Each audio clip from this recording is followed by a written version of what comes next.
Hi, everybody. Or nobody.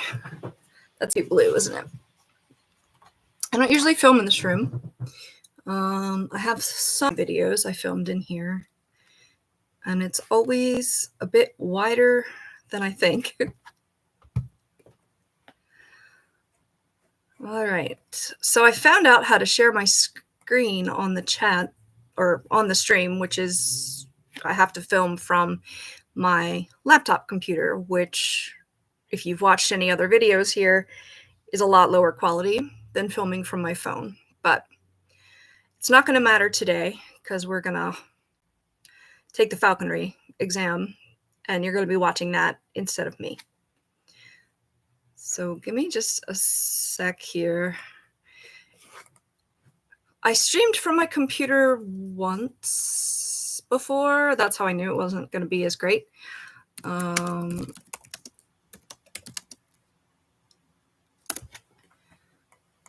So the buttons are a little different, and it's been a while, so I'm just kind of seeing what's what here. Okay.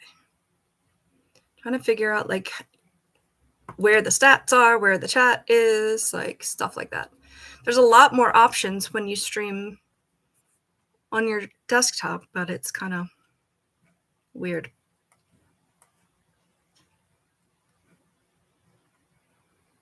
Okay. I said I'd go live at 2, so I'm just kind of waiting another minute to dig in and explain what's going to be going on. You're probably going to hear my cat at some point if you just heard that little thump. That was my bearded dragon jumping down from her perch. Okay.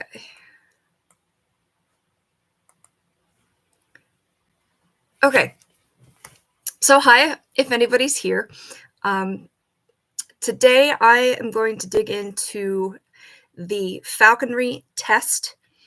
I recently did a video about how to become a falconer, and I basically boiled it down to 3 things. You take the Falconry Test, you build a facility and get it inspected, and you find a sponsor so you can get an apprentice license for falconry, and the sponsor, helps you and teaches you, and that takes 2 years. You have to be minimum.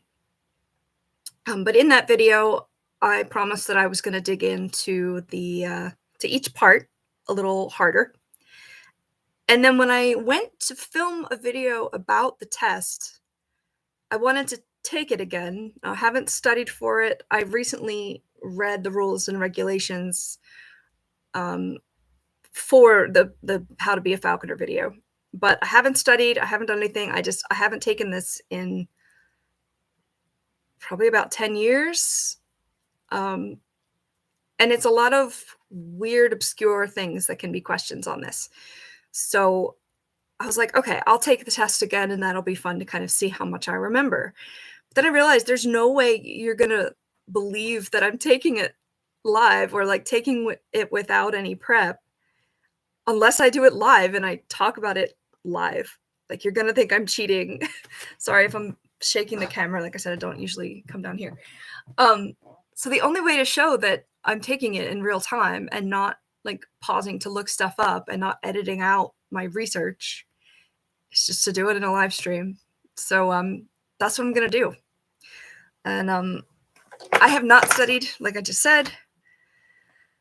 I wanted to see what happens. I'm going to have to figure out a way to like tally what my score is, because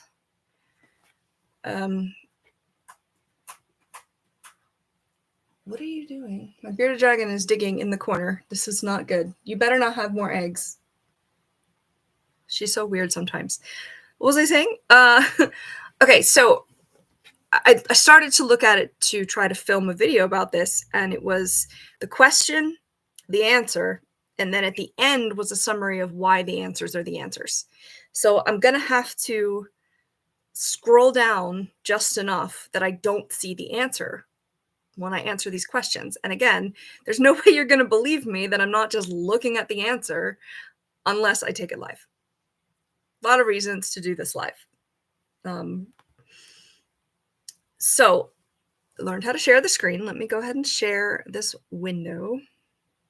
Nope, not going to do that. Wrong button.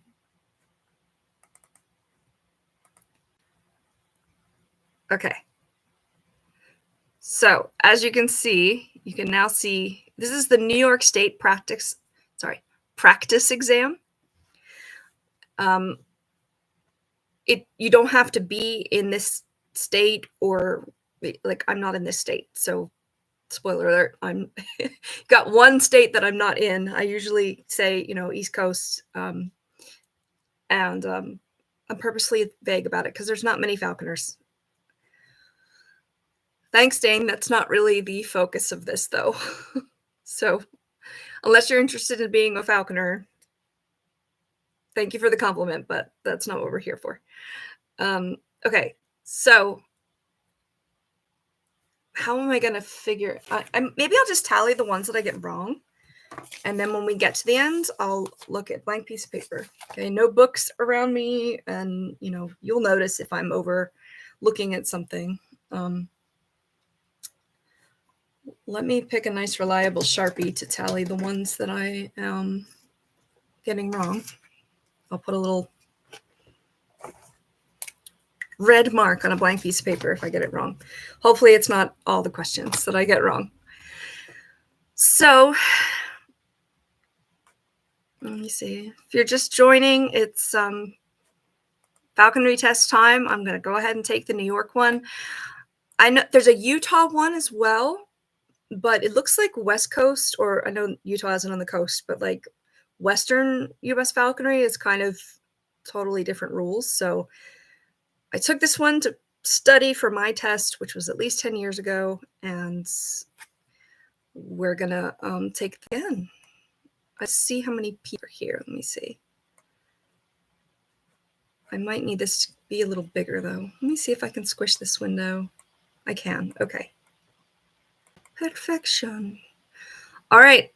So falconer takes falconry exam after 10 years.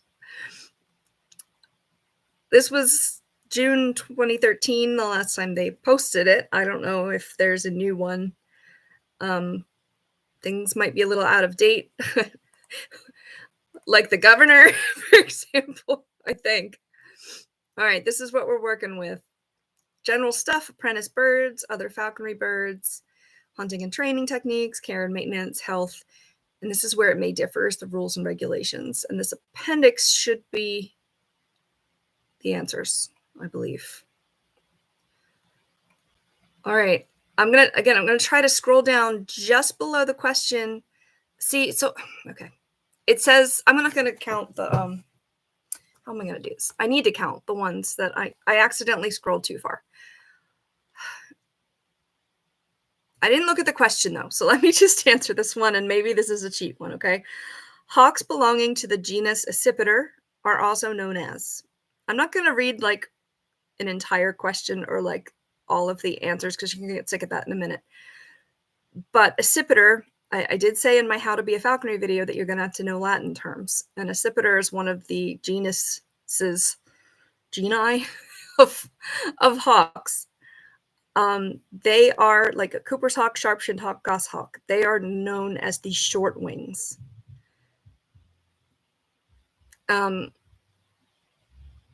It says genus, not family, or it would be Accipitridae. Don't speak Latin, so forgive my pronunciations, but it's C, and I would have known. I didn't look. This is going to be annoying. I'm going to have to go line by line. The answer C, I would have known that one anyway. All right, I did it without scrolling down to the answer. Which of the following is generally true regarding male raptors? First to return from migration, this one I'm going to have to answer or read. Chose the nesting area. Provides most of the food after the young have hatched, or D, all of the above. I don't know if this is true for all species. I mean, notice the question says generally true, but it's actually D, all of the above. I haven't thought about this in years, but yeah, answer D. I'm gonna mark the how many I get wrong on this piece of paper here. I got a 99 when I took the Falconry test through DNR, which is Department of Natural Resources. I don't know which question I got wrong, and I resisted the urge to scroll all the way through this to see how many questions there were because I didn't want to accidentally see answers. So, all right. A raptor tends to reach full size.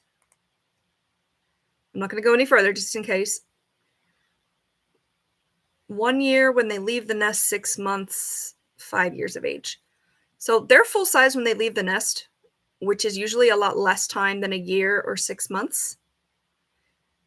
Can you guys see this okay? I hope so. So it's actually when they leave the nest, B. Let's see if I'm right. Yup. Sweet. All right, 3 for 3.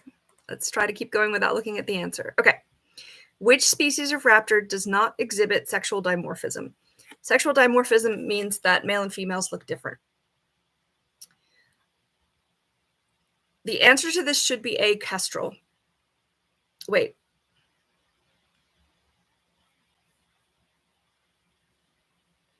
Oh, okay. It doesn't mean markings. It means the size for raptors. Males are usually smaller than females. The answer should be kestrel. I remember reading this in the textbook and being like, really?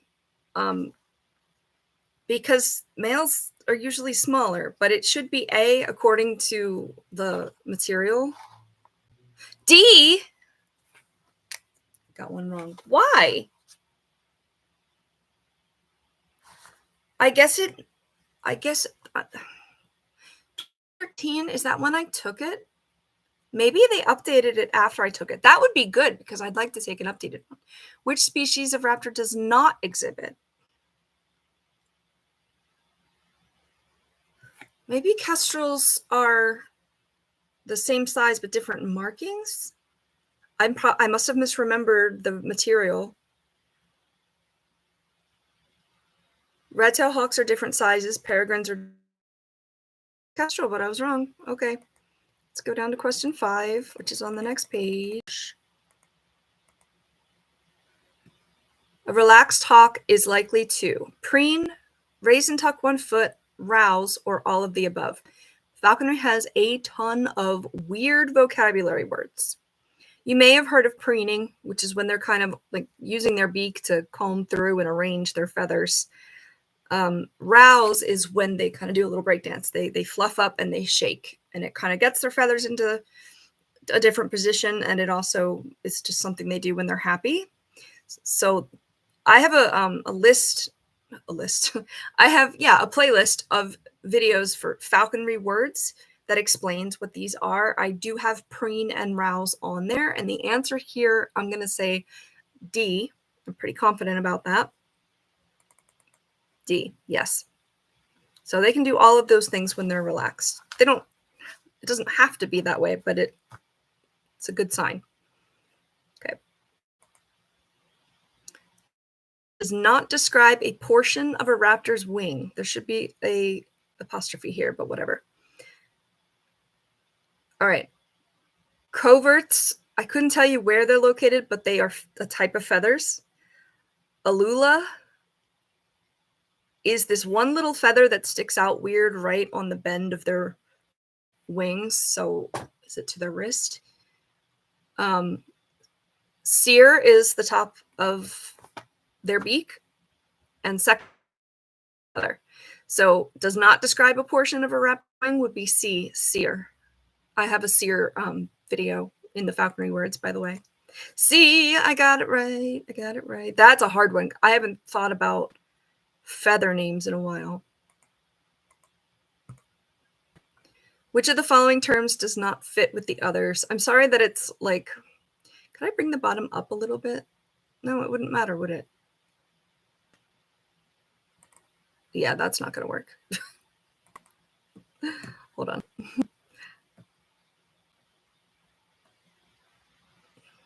You can't read it now, though. Is that okay? Okay. Might be a little better. Oh, we'll see. All right, which of the following terms does not fit with the others? Talon, train, tarsus, hallux or halux. I don't know. Hallux is usually how I say it.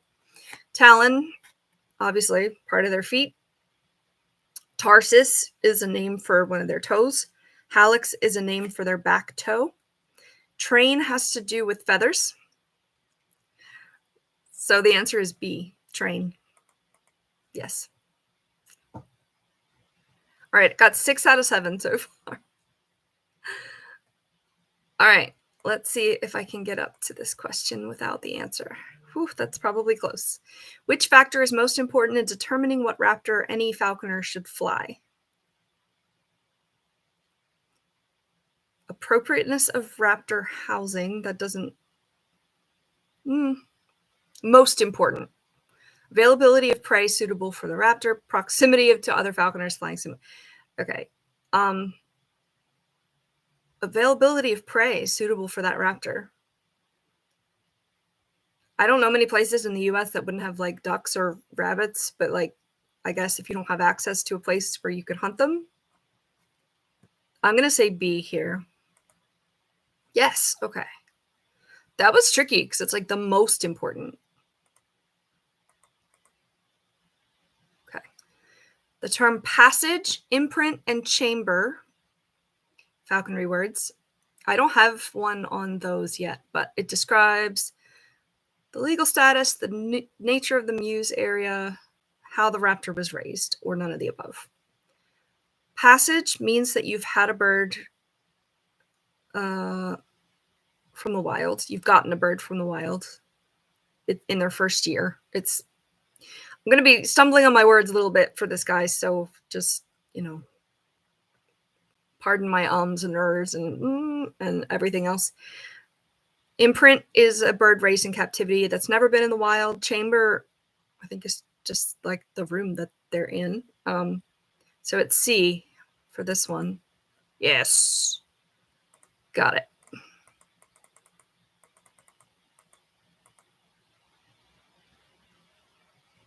Okay.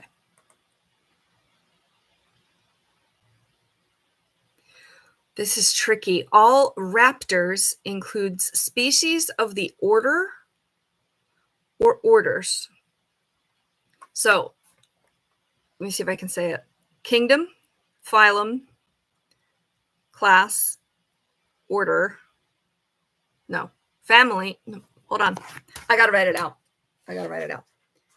There's a acronym. Is that the word? But it's...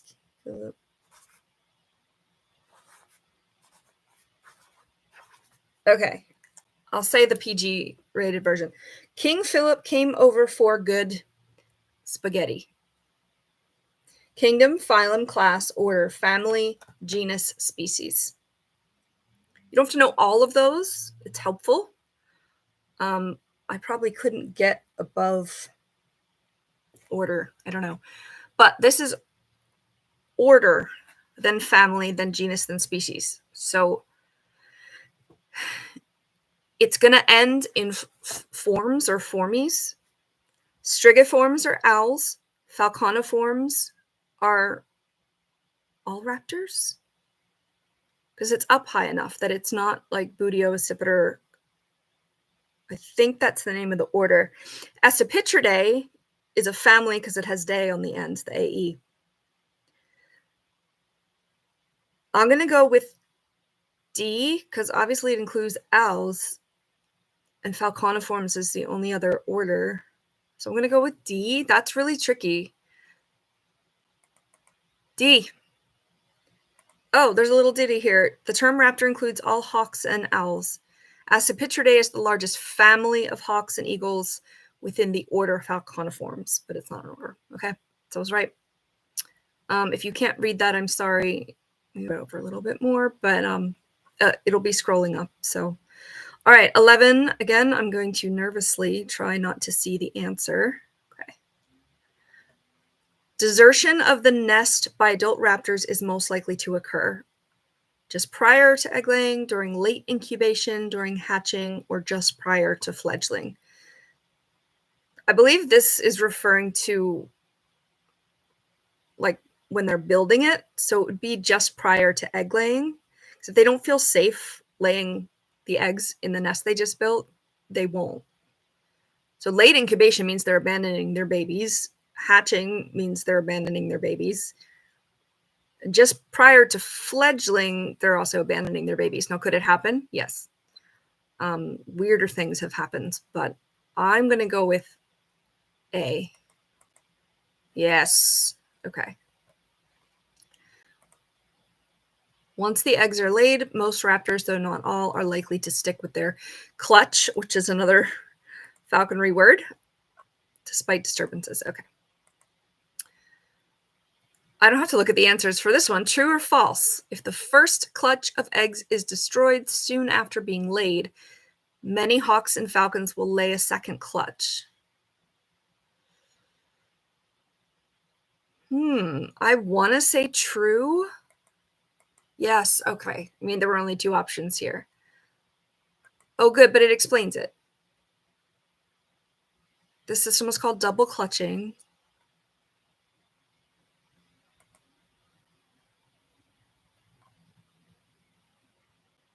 All right, this talks about raptor propagators, which breeders.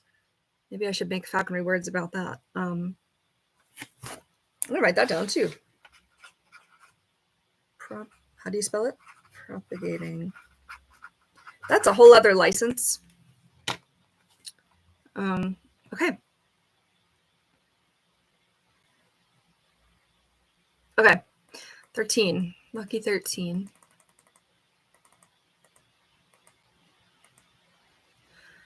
A falconer is most likely to encounter a brancher of a species of hawk or falcon in.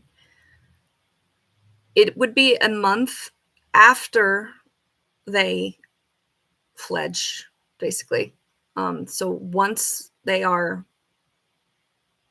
almost ready to leave the nest, they'll leave the nest and sit on the branches. Hence the word brancher. This one's not rocket science, at least.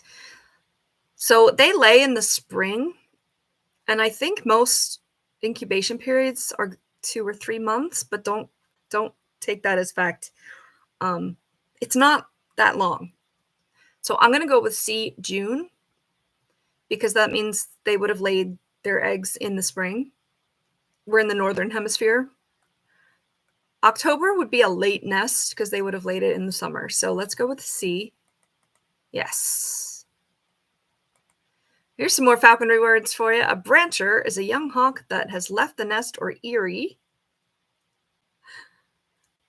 That's another one, but has not left the immediate vicinity.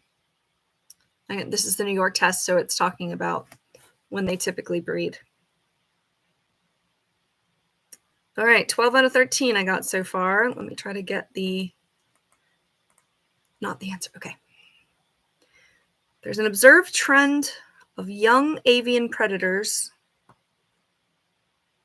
shortly after leaving the care of an adult to begin taking quarry considerably larger than is the norm for adults of the same species. This is probably because they're still growing and need more food. Younger birds are stronger. That's not true. More skill is required to catch a smaller bird. Or all of the above.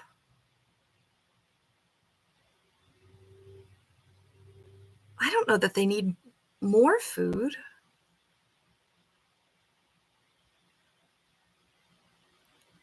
They're not stronger. I'm going to go with C. Because most raptors don't survive their first year.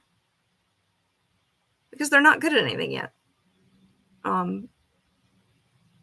So that's why they don't know to take appropriately sized prey. They're just like, oh, hungry, food, eat. So I'm going to go with C. Yes. Okay. I was worried it might have been all of the above, but it's C. Certain principles of aerodynamics dictate that any bird lighter than a raptor turn faster, basically. Whatever that says, you'll see it when it comes up. Okay.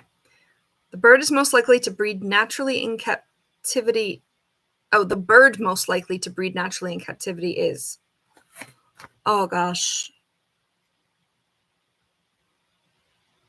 Again, passage means they've overwintered or they're in their first year, but they're in the wild. An imprint means they were born in captivity. Eyas means a nestling.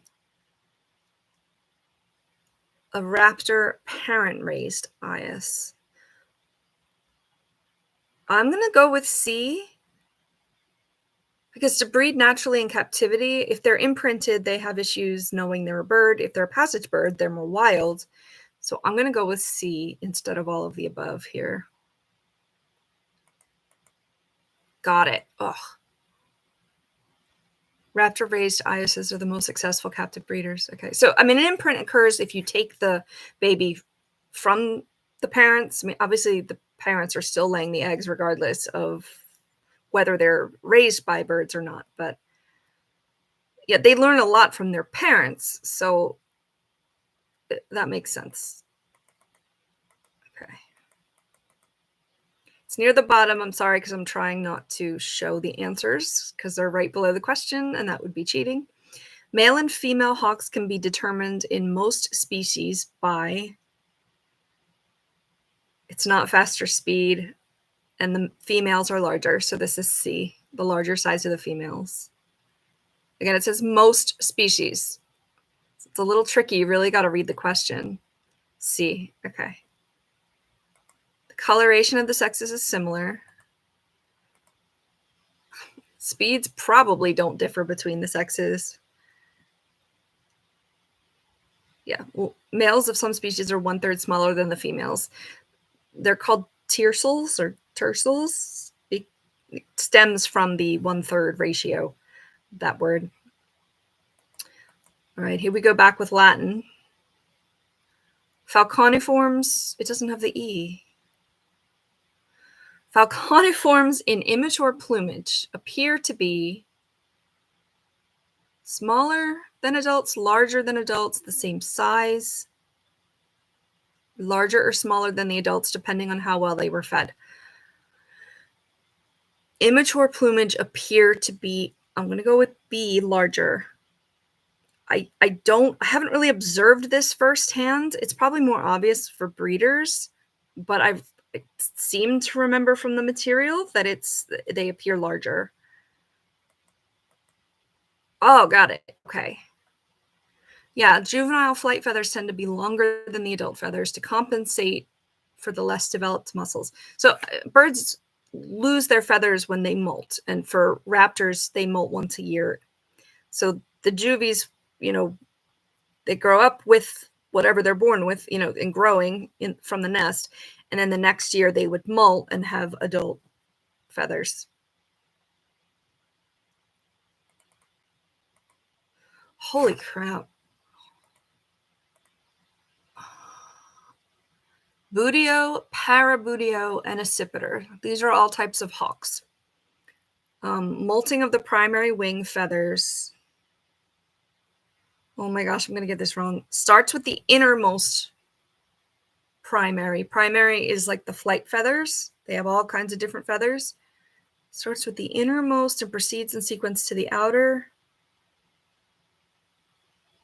I don't know what ornithologically number means.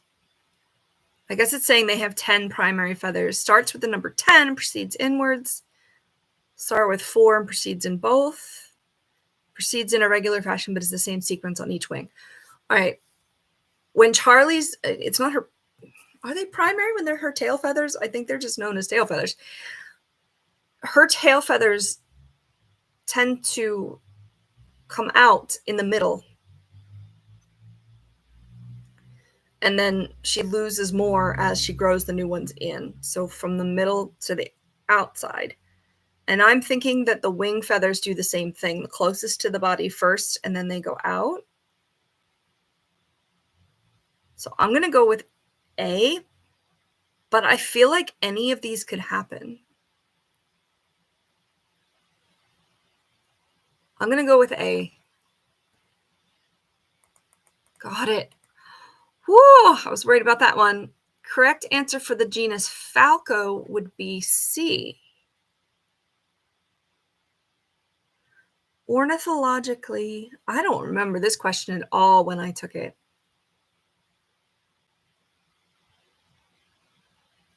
Historically, falconers counted primary as just the opposite. 1 is to some falconers 10. Where's the camera? There's the camera. Have I ever had to use that? No. Do I have to keep track of her molt? Every time. You don't want to fly a bird with growing feathers because it can break them and then they're broken and can't steer. Okay. Another falconry word. Haggards, not Hagrid, haggards, which means an adult bird in the wild, are not taken for falconry because they're too old and might die. They're too difficult to train. They are nature's breeding stock and should be allowed to function as such. They will only take the prey species that they have specialized to catch. The answer here is B. Obviously, it's not A. That's stupid. Once they've really learned to be wild, they're very hard to train. I mean, I've known rescue animals that become program animals. So could it be done? I guess. Maybe not for falconry. But C is also true. I mean, once they've reached breeding age, you want them to stay in the wild to breed. So falconers are only allowed to take younger birds in their first year with that immature plumage that we talked about. So you can tell approximate age by that plumage in their first year. They can change what prey they take, so it's not D, but I'm going to go with B. Shoot. Another wrong one. I got it wrong. All right. I just said C is also true, and then I picked B. Forget what I said about not being trainable. I guess they're harder to train, but it's not impossible. Young birds of prey have more than a 70% mortality rate. That means 70% of the time they die before reaching breeding age. So basically the ones that survive, they're saying leave them be, and that's important. I'm misremembering some of what I studied for this. True or false? Hawks and falcons hunt by sight and hearing. Their sense of smell is not well developed. True. This is different for some other birds, but hawks and falcons do not have a good sense of smell. Got it. True. Okay. 21, we talked about this a little bit. One is most likely to find the sear, which I have a falconry words video about, on the head, feet, wings, or breast area. The head. We have our nostrils facing down. Raptors have their nostrils facing up, and there's like those are called nares, the nostrils that I don't have, obviously. The sear is this area around it that's usually a different color than the beak. So it's on the head, A. Yeah, got it. So the waxy yellow, blue, gray, or green skin at the top of the beak in which the nostrils are situated. I love when my explanation is right too. All right, let's move on. The tarsus, do not have a video on that, is part of the bird's foot. So wing, leg, tail, or head, I guess leg. Tarsus is one of the toes, so B. Got it. Part of the leg which extends from the foot upward to the first joint. Oh, okay. I was a little bit wrong. So they've got their talons, right? And the foot. So the tarsus would be this part coming up from that. I am backwards on the screen, and that is throwing me off. But so what looks like their leg is actually part of the foot structure, but at least I knew it was on the foot leg area.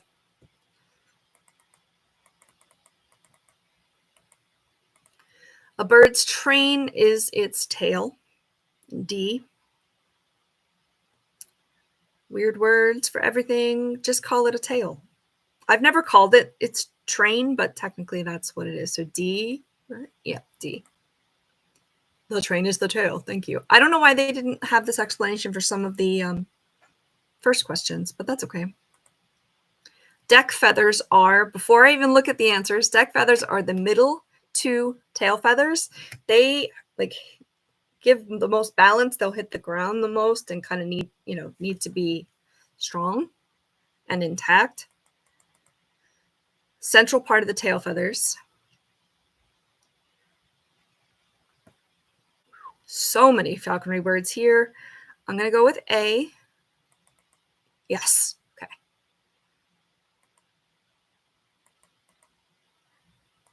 Okay. A good indication of completed growth. You know what I should do? Can I zoom this in? Okay, I'm going to try that in a second. Good indication of completed growth in eyases. Eyases are birds in the nest, nestlings.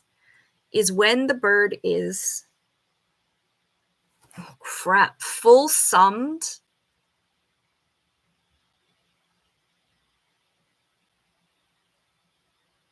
What the hell is up with this question? Full summed, hard penned, which is when their feathers start to get hardened and they're not as soft when they're growing.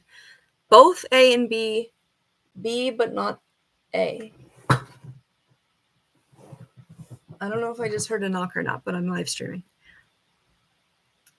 Full summed? I don't remember that being a falconry word. And why would you pick D over B? B is just the one.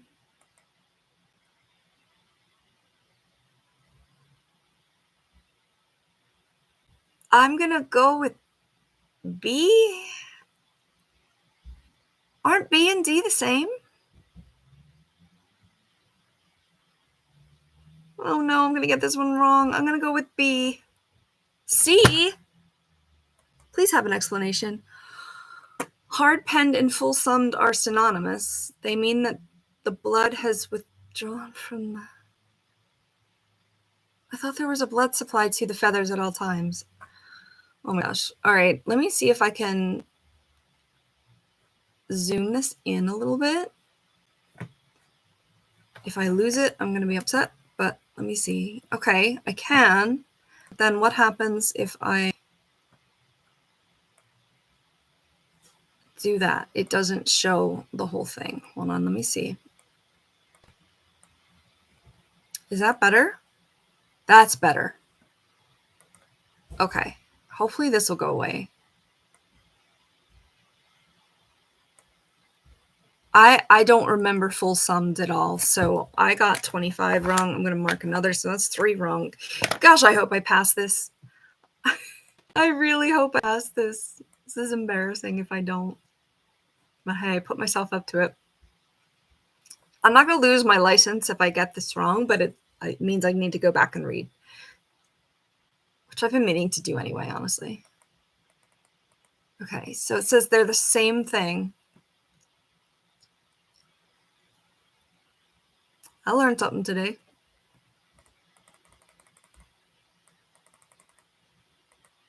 Okay. Your bird is likely to mantle when in active pursuit, when standing over quarry, both A and B, neither A or B. It's B. I have a falconry words video about mantling. It's when they kind of pull their feathers up over their prey to block it from view of anybody that would steal it. That includes the falconer, and when they're learning. Charlie still mantles. Some people consider it like rude of the bird to mantle, but I don't really think it matters as long as they're not super aggressive towards you and like trying to actively kill you. So it's B. Nervous though. B, yeah. Both the stretching of one wing. I'm sorry that my picture's over it, but I don't want to go down any farther. until because I don't want to see the answers to the questions. I guess I can go a little bit with this one. Yeah. Okay. Both the stretching of one wing and one leg. Oh, I didn't realize that was called manslaying.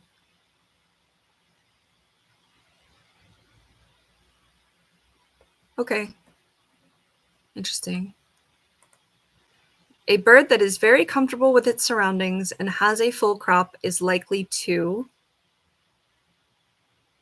gorge is filling themselves up with food. Hack is a young bird word. Rouse or wrangle. I don't know what wrangle means, but I'm going to go with C, rouse, which is that fluffing up and shaking part.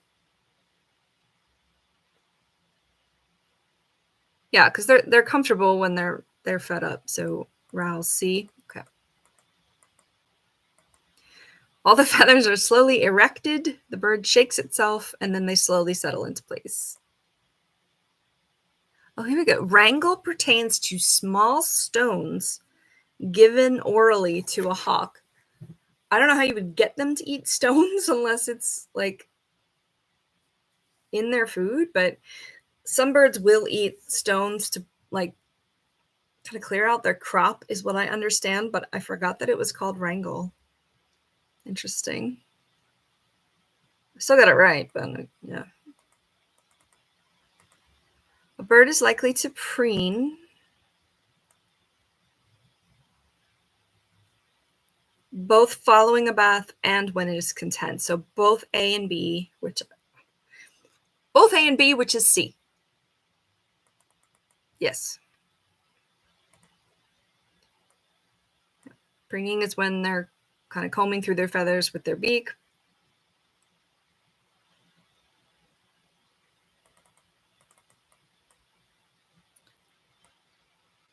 Trying to make sure the questions are visible for you guys so you can like see what I'm seeing, but also read it for yourself. Okay. Cast, have a video. The act of disgorging a pellet. It's not just owl pellets, hawks, falcons, and eagles do this too. Oh, tricky. Cast also means two falcons flown together, or to hold or wrap a hawk so as to prevent movement. It actually means all of those things. Oh, I'm going to have to do an updated video. I'm going to have to go back through this. I mean, I'll probably watch my stream to make sure I'm like linking things, but it's D, all of the above. And I'm going to have to update my video. I don't think I'll replace it, but I'll probably add on to it. D. Falcons are not usually flown together. The only one that's commonly flown together is Harris hawks. But is it possible? Sure. I'm sure somebody's done it at some point. Falcons. Now I'm thinking, because I feel like I have heard of somebody that flew two as they're waiting on. I don't know what I'm thinking of, but I knew it was D. Oh, let me see. Hold on. Two raptors of the same species flown together. Yeah. Okay. Oh my gosh.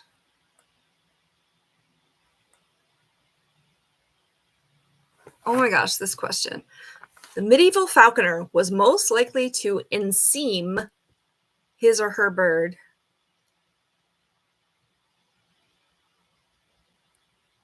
I don't know what that means. Hood shy, after capturing, when the bird was too fat, or when the bird was sharp set. Sharp set is when they're skinny or just hungry. They have a keel bone, like it looks kind of like a boat keel in the front, that when they build muscle, you don't feel it as much, but when it reduces in fat and probably in some kind of muscle, the keel bone kind of sticks out a little more. So instead of flat, it's sharp. So sharp set is when they're hungry, which in falconry means ready to fly, if a whole bunch of other things are correct. Whew, I'm going to get myself into trouble with this one. I mean, I kind of hope people have a conversation about what I said wrong in the comments so that it's, clear. But in seam, okay, getting back to the matter at hand here. In seam means, I think it means when they used to actually, don't do this, okay? But they used to actually put a little stitch in the bird's eyelid to close it, which sounds barbaric. It does say medieval here. But I'm going to go with immediately after capturing, because you might not have a hood that fits. Why wouldn't you have a hood?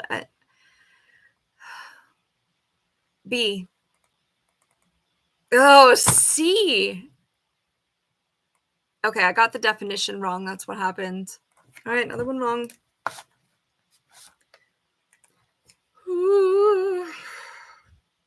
Enseam means to prepare a hawk for flying by eliminating her reserves of fat. Today, it may refer to the practice of feeding washed meat. I'm going to write wrangle down because it's coming up over and over, and I need to research it. Referred to certain purges given to a hawk which are supposed to rid it of excess fat. I mean, if you feed a bird less nutritious food, it's not going to put on as much weight. But I'm going to write enseam down too because I want to read that in my textbook. Ugh. 4 out of 30, does that mean I'm still passing at this point?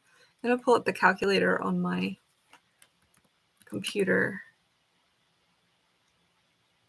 I'm still passing. I'm at like 87% right now. Okay. This is why I wanted to do this. Okay. A hawk or falcon is most likely to put over. Oh no, it's crop.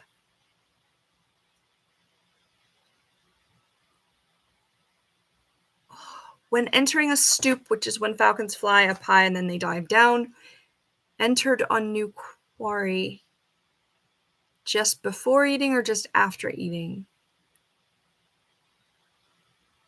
Is put over when they do like this to swallow? I'm going to go with D, just after eating. Oh, good. Okay, it's what I thought, yeah.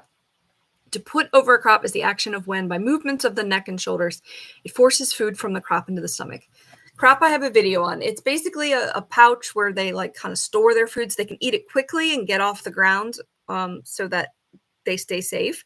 And then it goes from there and it gets digested down into the stomach. Hi, baby. Did you just realize I was recording?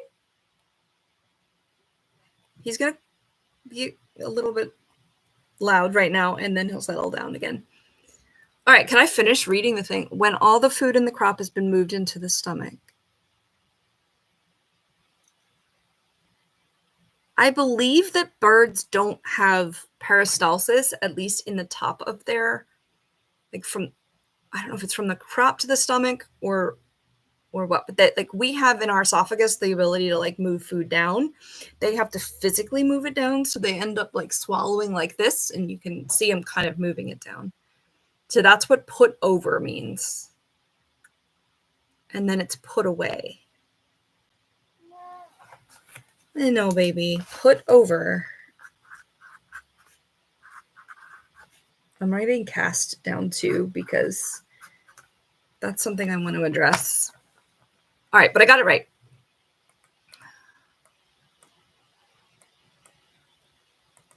Okay. Feeking. A bird is most likely to feek, which is when they rub their beaks on their either toes or perch or whatever. It's cleaning off their beak. So it can't be A, just before making. B, just after taking a bath. They can do that sometimes too. C, just after a meal, or just before breaking in, which is like when they're starting to eat their prey. Charlie is feeked after B and C, but I'm going to go with C because I think that's what they're talking about. Yeah. Okay.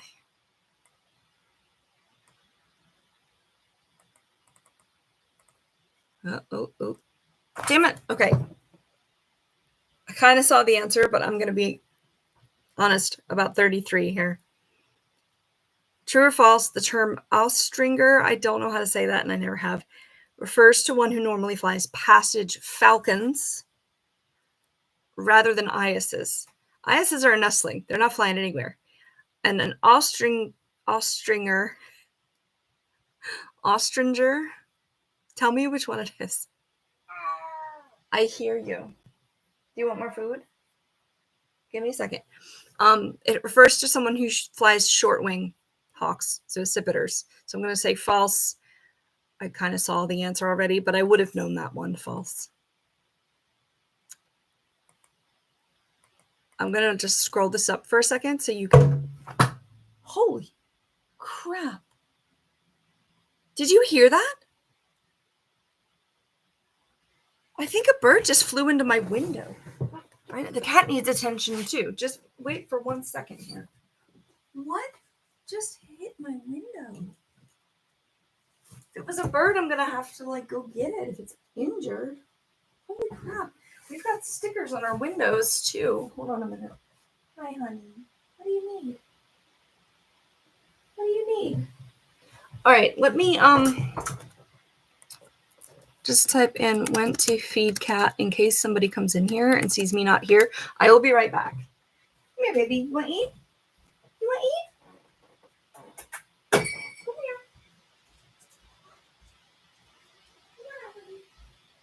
Oh, you're playing food here. Come here.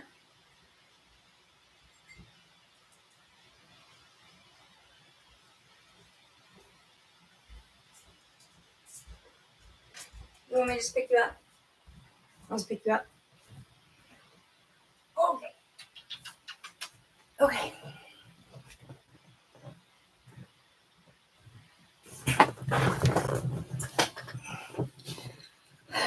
I have trained him.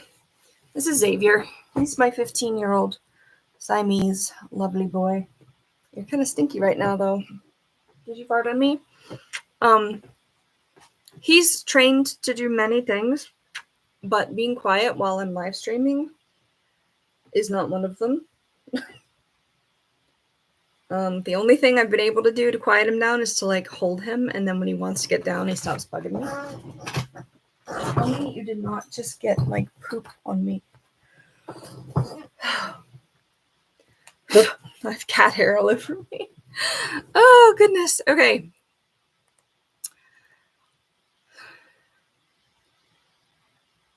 The Latin aster. This is like a history question. This is Austringer. Okay, anyway, a passenger or passage, not passenger, but passenger hawk is any raptor taken on migration, a raptor on its first migration, any intermewed. Intermewed means you've kept it from season to season. It's basically overwintered is what I remember. It'd be a raptor taken on its first migration. Remember I said that you can only capture, trap, and use for falconry a bird that starts out in its first year. You can keep them longer than that, but you can only take it from the wild there. And migration is usually the time to do that. So that's what a passage hawk is. Right? B? Whew, okay. Yeah. First southward migration, I guess that depends on where you are, but this is from New York State, so it makes sense. Hence, a bird in the immature plumage and therefore of known age. Okay. First-year birds captured in non-migratory situations are also called passagers. Okay. We usually just call them like passage hawks. The cat hair, guys. The cat hair. It's sticking. Okay. Moving on. Been at it for about 50 minutes. I'm not looking, I'm not looking, I'm not looking. It's true or false. It is desirable that your bird crab after striking a quarry. I thought crabbing was when they fought with each other.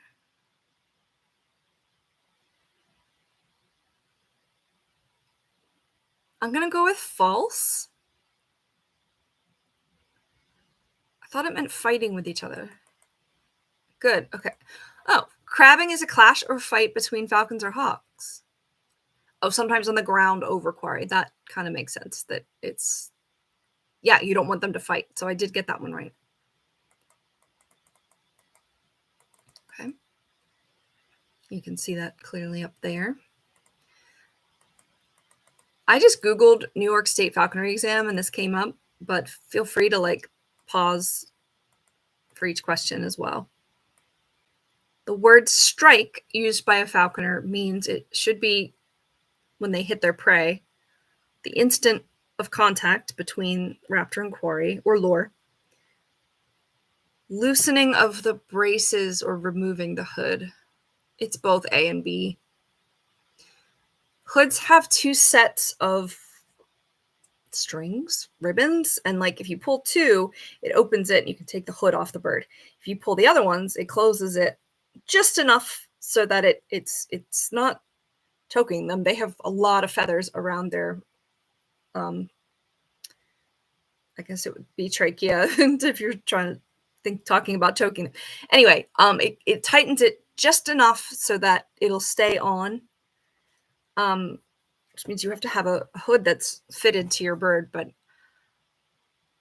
the braces are those strings. And I've never used the word strike, but I think if you like strike the hood, it means you take them off. So A and B, which would mean C, is my final answer. Yes. All right, and this is just saying the same thing that I was just saying. Sorry if my picture's on here. I'll try to go down a little farther. Yeah. Moment of impact, loosening the hood, removing the hood. Okay, that's what I said. Oh, we must be in the vocabulary section here. The phrase rake away means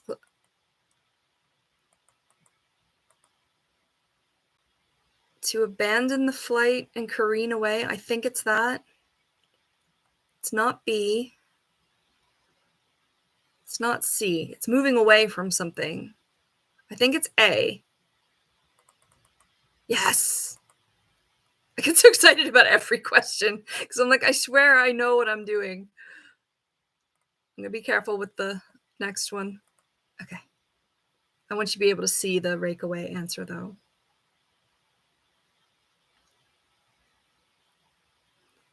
Yeah, this is crazy. Intermewed. This is true or false. Intermewed describes a medieval practice now considered archaic by North American falconers.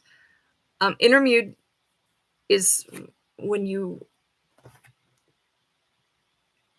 carry them in, like in captivity from season to season. I cannot think of the word, but it does not. It's just a quality. It's not something we do. Is that true? It's not archaic. I thought in seam with that stitching of the eye thing, that's an archaic medieval practice, but intermewed is something else. So I'm going to go false. Good. Bird that has been kept a full year. Okay. I made it way more complicated than it had to be. Literally, it means interval in the mews. Didn't know that.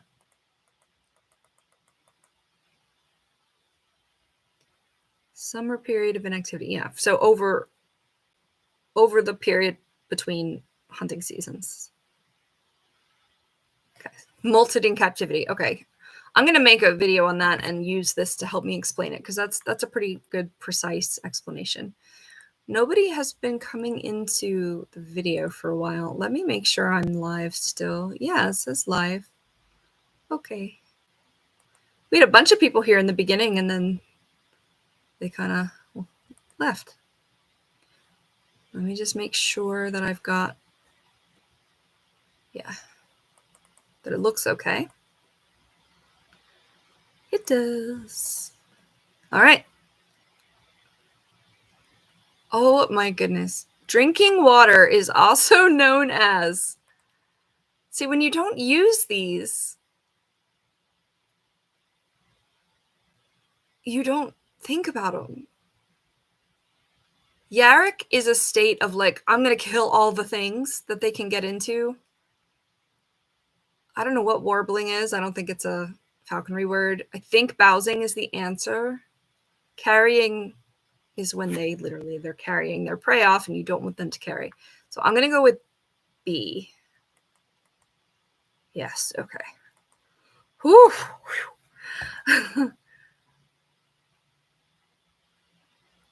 Okay, gotta be careful. Keen is hungry. But let me see what else they said. Oh, all of the above here. Hungry, remember I talked about sharp set is when that keel is kind of sticking out.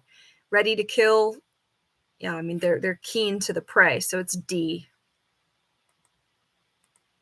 Yay, got it right.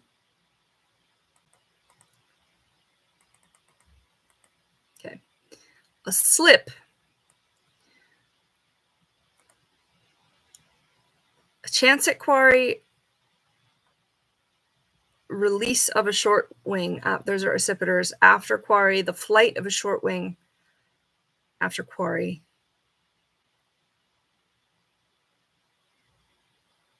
I thought it was B, but now I'm second guessing myself. 1 second. Why is this not working? Okay. I think it's B. Please be right. D. Oh, I've got 5 wrong now. Why is it D? Because I follow, I think the channel is called American Falconry. He's an established falconer out west somewhere. I forget his name. But he always talks about that was a good slip. And I thought it meant just like releasing them. Let's see if there's an explanation. Is that the end? That can't be the end. Oh, wow. That was just the end of like the first section. The general section. Oh my gosh, we are nowhere near done.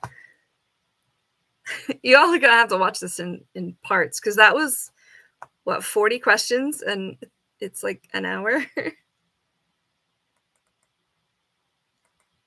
Okay.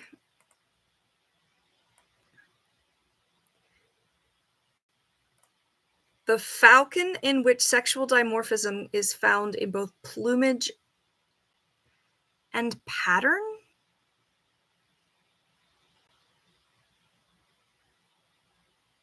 Sexual dimorphism is just males and females look different. And we were talking about whether it's their feathers or their size. All of these plumage coloration and pattern. The only one I feel like it could possibly be is American Kestrel for the reasons I mentioned before, but I'm going to go with D. Ah, my first instinct was right. It's B. I want an explanation on this. In the adult plumage, both Kestrel and Merlin, which is another tiny falcon, demonstrate conspicuous color differences. Immature Merlins of either sex look the same. Now I'm getting confused. All right, I got another one wrong. Darn, damn it. Okay. I didn't think the pattern was different. That's what was getting me because some of these questions are really tricky. They're so specific. Okay. I did pass this at some point. Which of these birds lacks distinctive immature plumage during their first year? I'm going to go with Kestrel again. Because it just talked about immature Merlins. And I know goshawks and redtails have an immature. So I'm going to go with D. Is it just always going to be Kestrel? Let me try to scroll this up so you can see it. First year plumage is very similar to mature.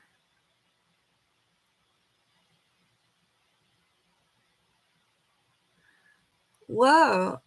I need to get, there's a book by Matt Mullenix, I think, on kestrels that I've been meaning to get for a while. I should actually look on Amazon and see if that's there. The body plumage, but not the large wing and tail feathers, are molted and replaced in the late summer, so like a few months after they leave the nest.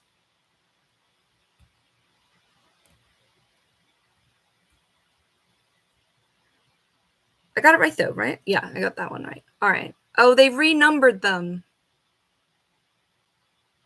Let me answer this one, and then I'll go back and just jot down the number of questions because I need to see the total number of questions.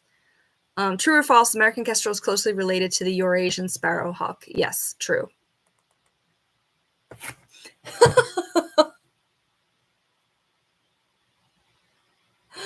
I thought kestrels were sometimes called sparrowhawks. What is the explanation for this? Oh, sparrowhawk is an accipiter. I thought it was just a different naming convention because the naming conventions between the US and like the rest of the world are different. Sparrowhawk is a small accipiter or short-winged hawk, similar to sharp-shinned. Okay, so I was totally wrong. Did I write that down? No. Boy, this is not good. Not good. Not good. Right, it was formerly called the American sparrowhawk, even though it's a falcon. I thought it was that because of the formerly called part. It's so tricky. I'm getting upset now because I really want to pass this.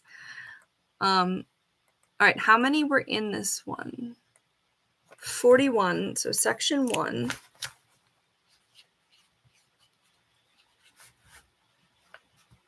Had 41 questions. Okay. We're in 2 now. Oh, this is going to take a while.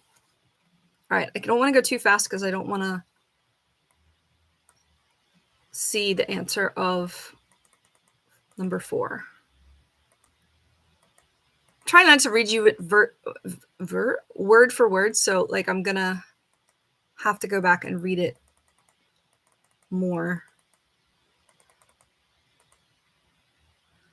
A small hawk. No, I didn't mean to do that. Okay. My mouse just scrolled like without me.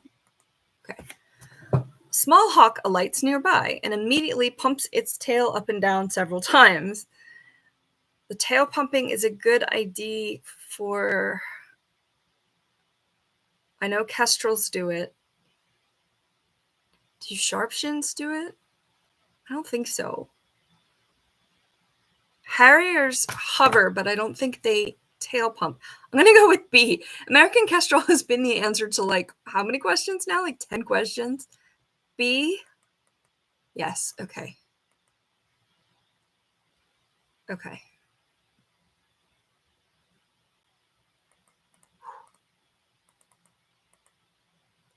A very small raptor hovering 20 feet above an open field. That's going to be a merlin. I have a video of a merlin flight. It's amazing. We were in such high winds. I'm going to put back here because I don't want people to think I'm gone. I don't know. People keep coming in and out like real quick. But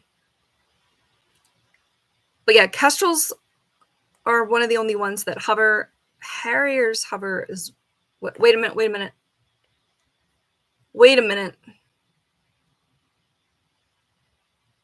I misread this.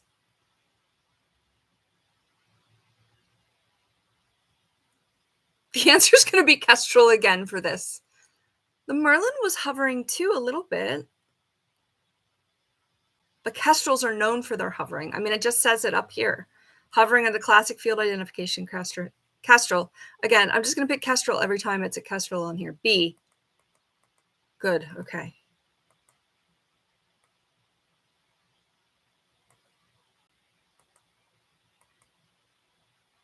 All right. I'm going to scroll this up so you guys can read that if you want.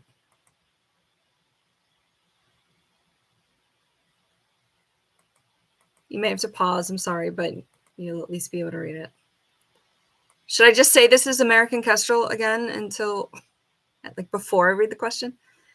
Although in the summer, this raptor employs a hunting style adapted to catching grasshoppers and mice, wintering individuals often show a more typical falcon style.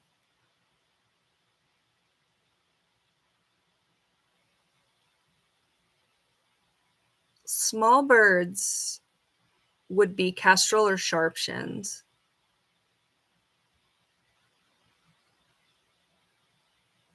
I'm going to go with B, kestrel. I'm going to go with B. I'm not 100% on this, but B. Oh my gosh, those kestrels, man. They're the answer to all of our things, all of our problems. I'm trying to get this where you can actually read it and see the thing. Yeah. Okay.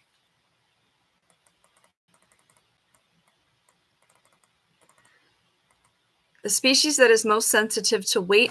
Oh, it's American kestrel again.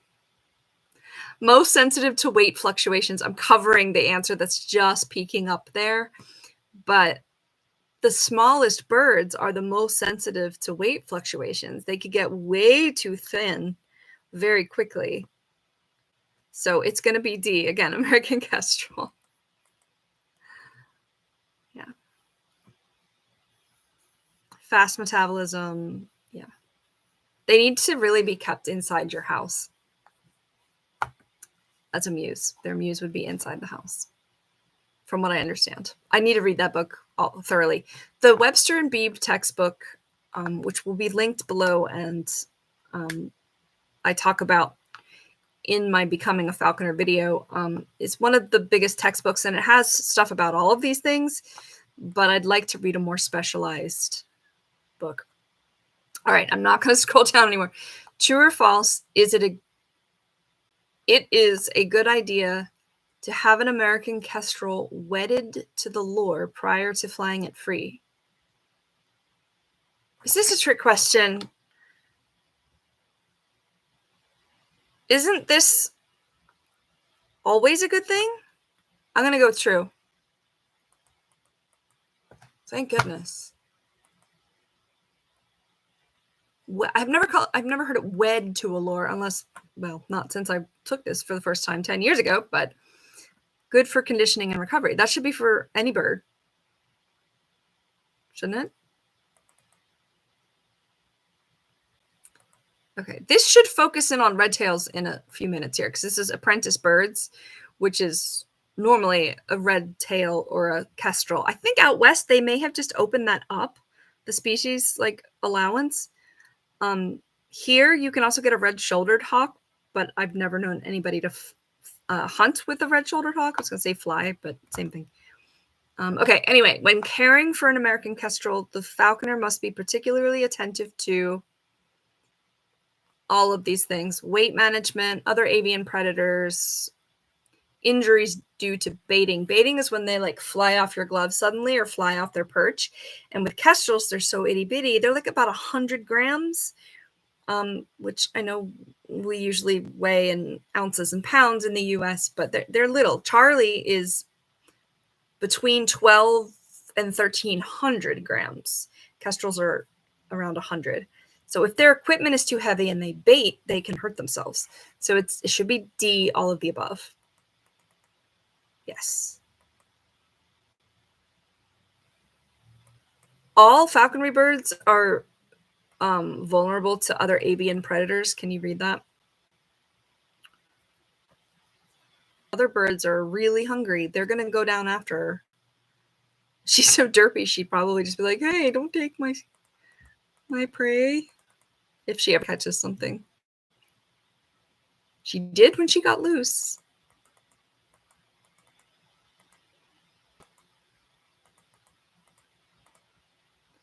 A trait of the American kestrel in the wild that carries over and becomes a vice when the bird is trained in falconry. Soaring is not desirable, but it's not something a kestrel does often.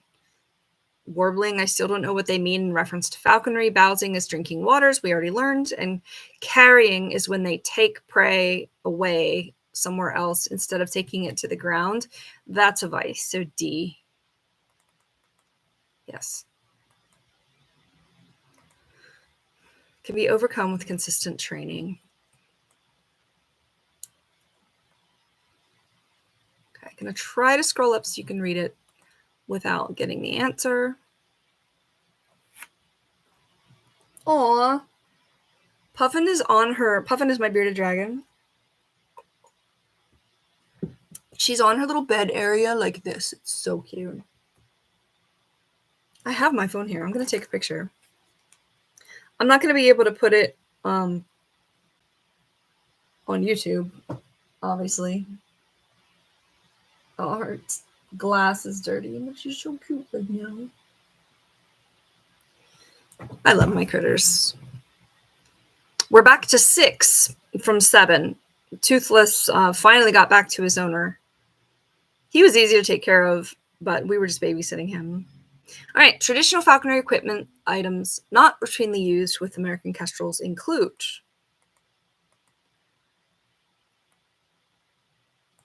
bells, hood, jesses. They make kestrel-sized versions of all of these.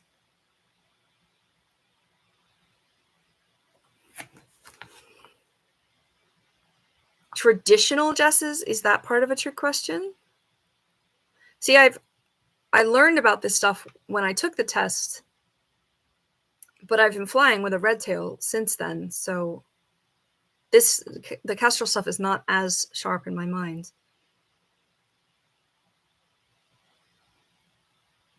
It could be bells because bells could be heavy and they're on their legs, but it could be hood as well. I feel like I remember tiny bells on a kestrel. Oh, it could be either one. I'm going to get this wrong. The Little Merlin had a bell on it, didn't it? I'm going to go with B. D, all of the above? This can't be true. What?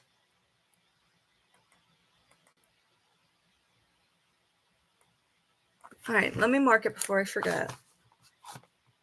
These are so tricky. Let's see if I can raise it. Okay, I can't raise it any more than that yet. Bells, hood, traditional jesses. I got to read this. Few falconers take the time to bell or hood a kestrel. These birds become so tame that there is little advantage to a hood, and they are extremely difficult to fit because they're so tiny. Bells are unnecessary because they would have to be so light in weight that they would be of limited utility. Okay, that's kind of what I said. Flying the bird with traditional jesses are illegal. What?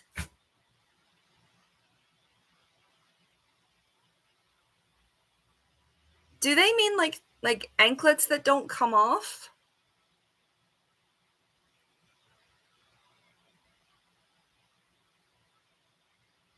That's probably directly from the textbook, and I just didn't remember. I think the trick there is the traditional jesses situation there, the verbiage.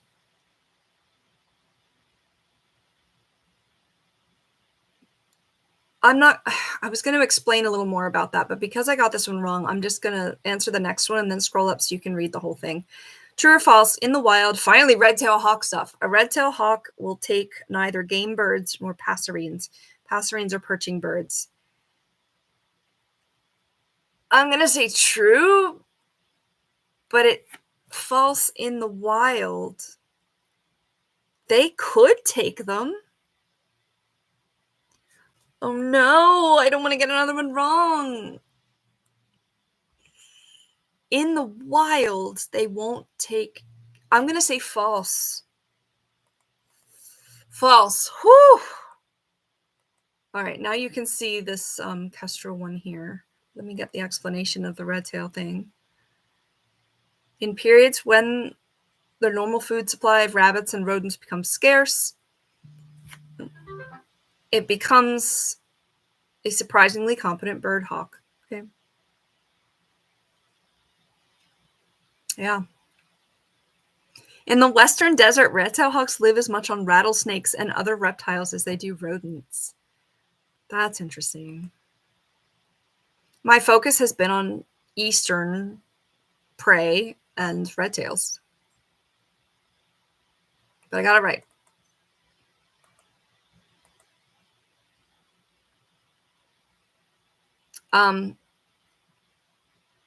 There should be multiple choice, but the next question, sex of red tails can be predicted in most cases, but it should be size. I was worried the answer might pop up if I scroll too much, but it should be something about size. Yeah, weight and size. Eye color isn't it. Coloration of plumage isn't it. But yeah, it's A, weight and size. Yeah.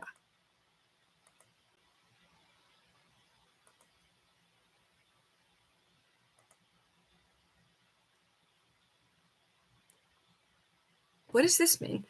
The North American Bird Manual no longer accepts the determination of sex made by banders because of the overlap in the criterion used to distinguish.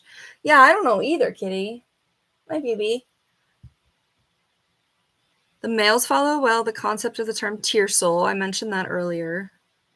A third smaller than the females on average, but it does vary. And this is giving red tails in ounces because they're so much bigger.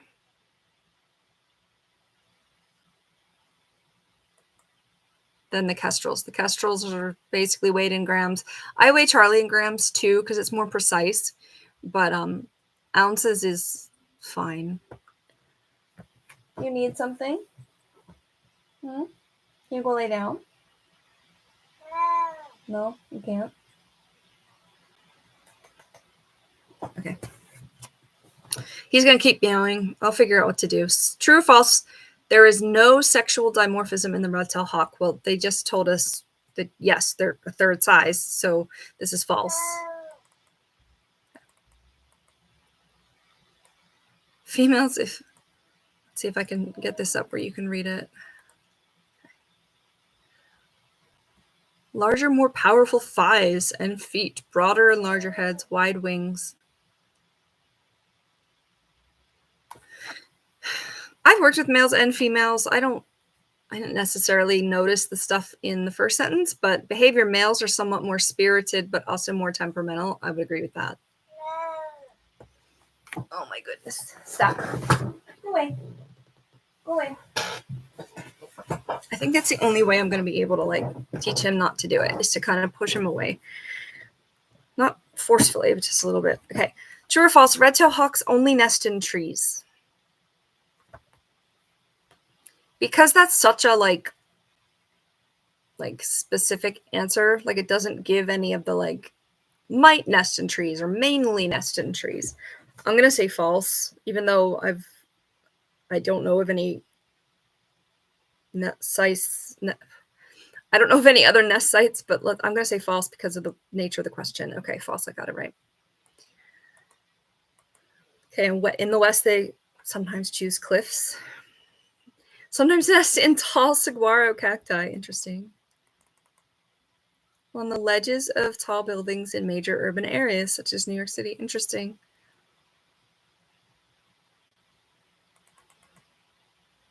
Okay.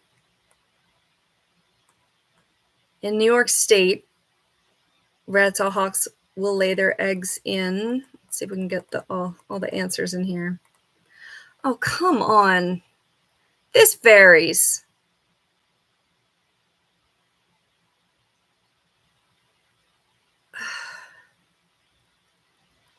I'm going to say B. It might be C, but I think it's B. Yes. Egg production varies with the climate. Here we go. Incubation averages 30 days and is shared by both sexes.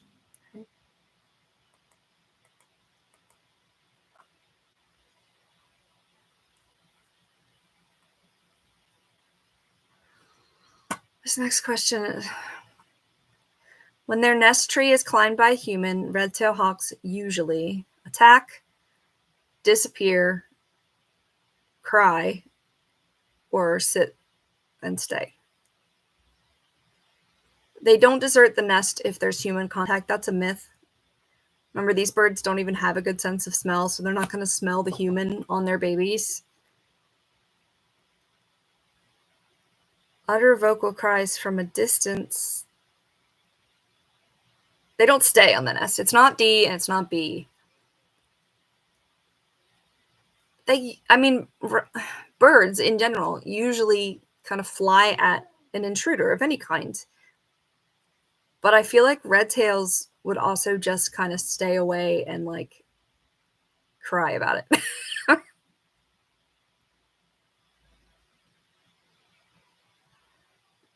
Oh, I gotta pick one. I'm gonna go with C because they can be derpy.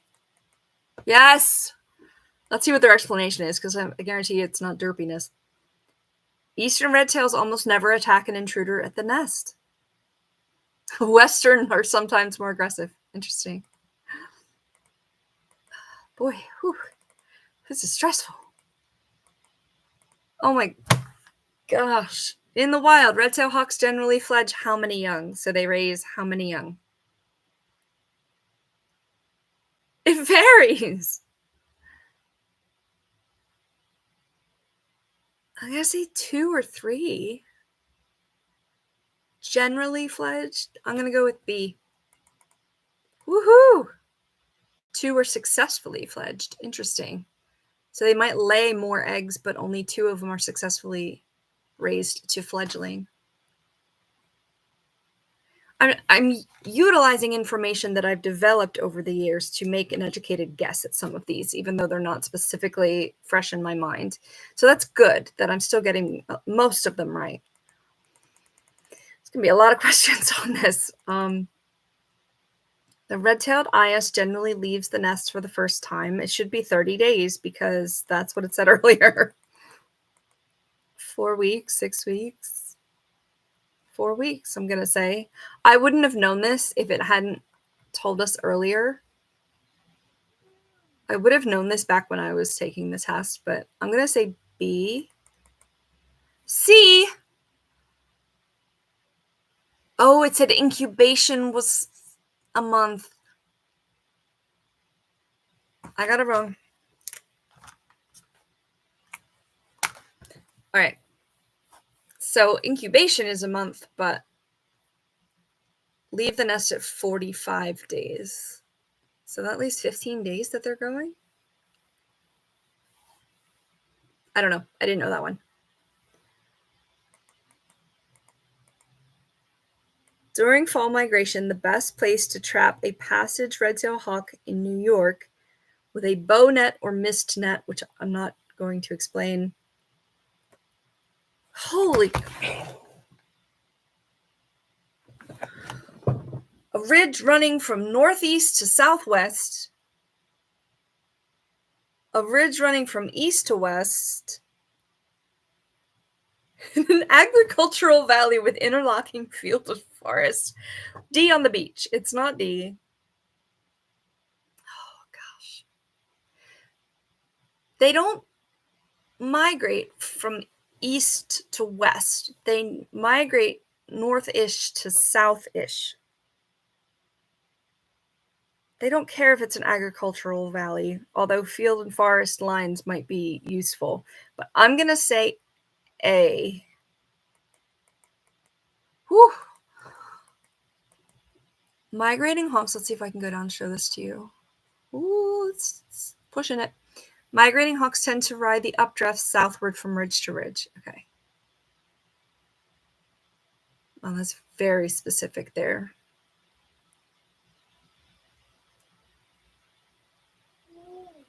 Yeah. I said to stop, right? I can't tell you I'm almost done because I have no idea. True or false, there are many varieties of red-tailed hawks in North America. True. There's all different, like, shades, not necessarily colors, but there's very pale whitish ones. There's very dark melanistic ones. Yeah. Some of them are called something different. but I'd have to see it. Up to 14 subspecies. Wow, I didn't realize there were quite that many. Oh, here we go. They're going to tell us some of it. Yeah, no two look alike, really. Similar. Two subspecies stand out. A very pale one called Crider's hawks. There you go. The tail is almost white? Huh. I've never seen one. And then further north, resembling a golden eagle in color, Harlan's hawk. Leucistic ones also exist in localized areas. I have seen pictures of them. So Crider's or Harlan's was two names of the hawk subspecies. I was thinking of Swainson's, and I knew that wasn't one of them. It's a different species. The species best suited for taking rabbits should be red-tailed hawk. We're in the red-tailed hawk section, and that's generally what it is. Merlin, no. Red-tailed hawk, yes. Falcon, no. I mean, a Merlin couldn't take a rabbit unless it was a really teeny rabbit.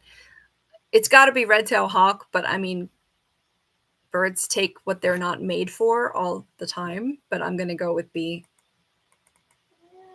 Yeah. Oriented toward ground quarry.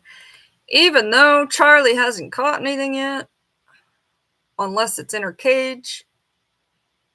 Large rodents and rabbits, yep.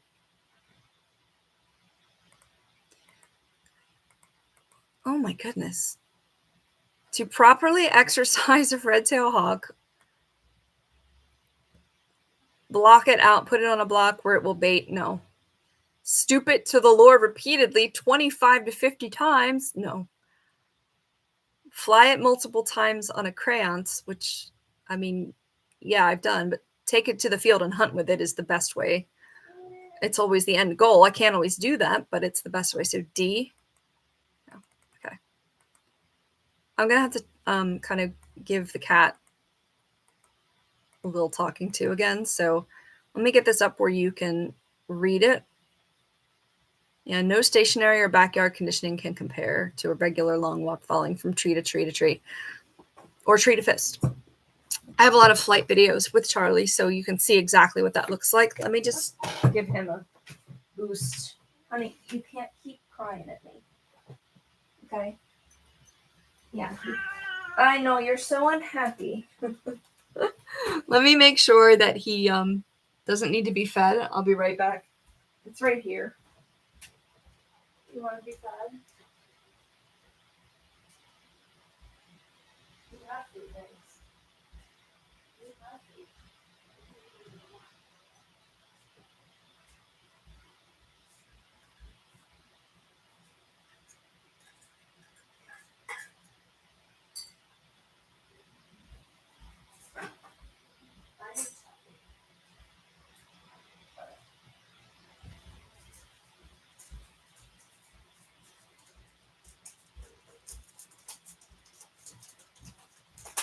Okay. So sorry about that. I need like a snack, chocolate or something. But let's keep going. I don't want to talk with my mouth full, but I scrolled down a little far, but some IS hawks, which is nestlings, may become so aggressive or in the nest, when they mature that they should only be taken as passengers. The species that displays this behavior to the greatest degree. So it's saying you don't want to take birds out of the nest sometimes because they grow up to be more aggressive than ones that you trap after they leave the nest. I'm going to assume the answer here is red-tailed hawks. We're in that section, so I'm going to say C. I was going to say I haven't raised them. I mean, I've rehabbed them. I've fed babies until they were adults, but yeah, C. Okay. Interesting. IS red-tails are known for their aggressive tendencies when they get older. Yeah, you don't want to release imprints. I knew that much.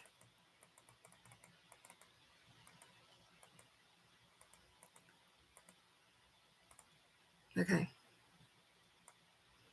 raptors. This looks like a ridiculous one. Your imprint, Ias, red-tailed hawk, has attacked a member of your hunting party. She binds to the person's body with both feet and hangs. Some of her talons have drawn blood, and there is a danger of serious injury. The best way to remove her: pull the hind talon of each foot backward and slide the foot forward into them. Pour water on the hawk? No. Throw the garnished lure or live pigeon on the grounds. Grab the hawk by its head and squeeze. Oh my God, you know what though? Even though I do not recommend doing this, and I have never done this, I think the answer is D. This was one of those weird ones that I was like, I can't believe it's that. I haven't thought about that in a long time. I would do C to get them to release, but sometimes they get so intent on what they've caught that they won't. I bet you it's D. Oh my gosh, I'm going to sound so stupid if it's not. D! Ha! I knew it. I knew this was that weird one. I would never do that. I don't think, unless I was really desperate and I had something really dangerous. In an emergency situation where there is a potential serious damage to a human being, it can be removed from a bind or crabbing, more falconry words, by clutching its head. When their head is grasped firmly, raptors tend to let go. I mean, I think anything that you grab its head, it's going to let go. They typically let go of whatever they're doing, grab that which is binding their head, but then they're grabbing you. I guess, self-sacrifice is better than injuring someone else that's not a falconer, but nevertheless, this method does not always work. The next best method is A.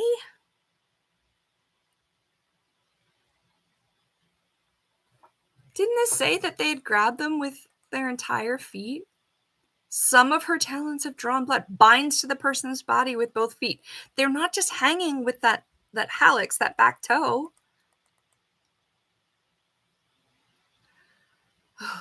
If your red-tailed hawk I'm just moving on. I'm moving on. I guess if you had to, you can grab your hawk by the head.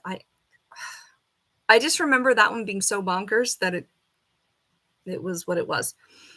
All right, if it misbehaves, it should be disciplined immediately so that it will associate the punishment with the aberrant behavior.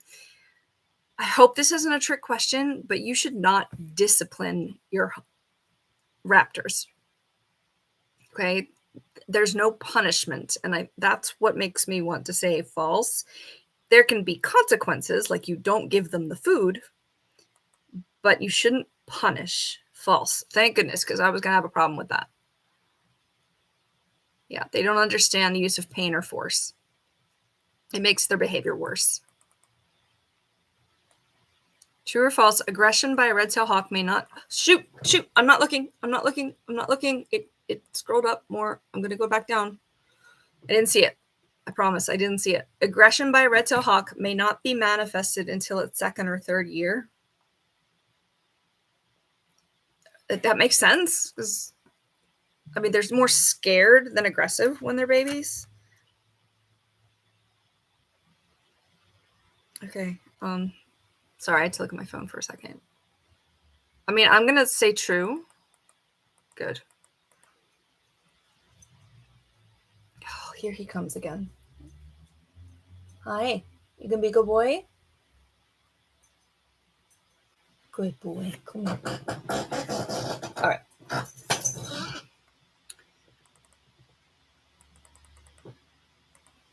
Okay. Which raptor has the reputation for being the easiest to man? Man or woman, but manning a bird means like carrying it around and getting it used to you. Goshawk, prairie falcon, red-tailed hawk, sharp-shinned. Definitely not sharp-shinned. They're the spazziest ones. I'm assuming it's going to be red-tail because that's the red-tail section, but I've never worked with prairie falcons. I haven't worked with goshawks either, but they are native to, I think, north of here. I'm going to go with C. You can read the question yourself. C. Okay. Oh, it didn't give an explanation, so we're going to move on. If I scroll down too far, I'm going to see the answer.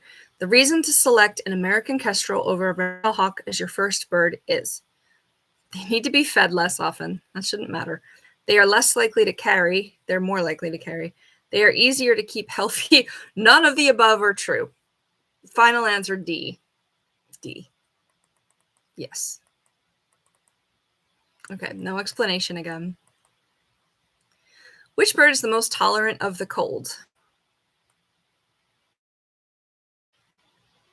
It can't be none of the above if it's saying most tolerant of the. Oplomato falcons are a little rare in my area. Their habitat is more south, I think, in like they don't live in much of the United States. I think they're down in like southern Texas or something. Harris hawks, their natural habitat is similar, and they have really long legs that can freeze really quickly, so it's not them. I'm again going to go with red-tailed hawk. A. Good.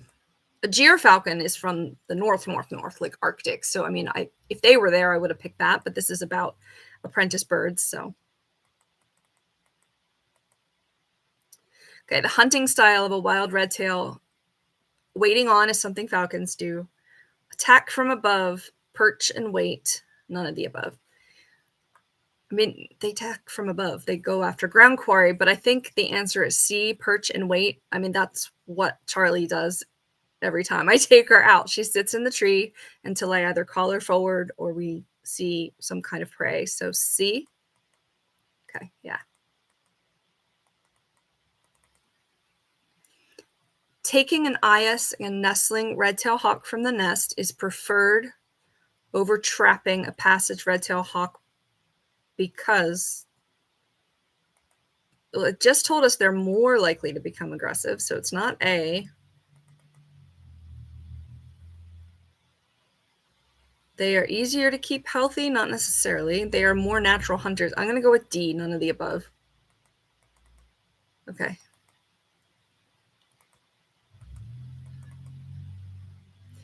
Red-tailed hawks are commonly trained using operant conditioning. I know what that is, but I don't know how to explain it. To stoop the lure, stoop is something that falcons do. To hunt quail, none of the above. Using operant conditioning. Oh, I really want to Google operant conditioning, but I can't. Isn't that the use of positive or negative reinforcement, positive or negative punishment? Somebody help me if they're here. I'm going to go with D. Final answer. A. I need to not doubt myself. A. Okay. I thought because punishment might be part of operant conditioning, it might not be that. Oh, I got to mark it. I got another one wrong. Gotten 10 wrong so far. Not good. I think there's going to be more than 100 questions on here, though, because it's each section pretty thoroughly. I'm going to regret live streaming this. This is going to be a while. I hope it helps somebody, though. Oh, crap. I saw the answer. I'm sorry. Let me go back up, though, and think about it. The hunting style of a kestrel most closely resembles goshawk, peregrine, gyrfalcon. I would say D, merlin. I've seen a peregrine and gyrfalcon fly. I'm going to say D. Okay. I did see that, but I also kind of forgot as soon as I scrolled up. Trying not to cheat. Trying so hard. Male red-tailed hawks are preferred over females. Females are too clumsy to take squirrels. TOO too. They're not, but Charlie is. Males are more agile and take jackrabbits easier. We don't hunt jackrabbits here. Males are easier to man. Well, it just said they weren't earlier. It's like what D is. None of the above. Jackrabbits are huge. We have cottontails here. They might be more agile because they're smaller. Oh, it could be B, it could be D.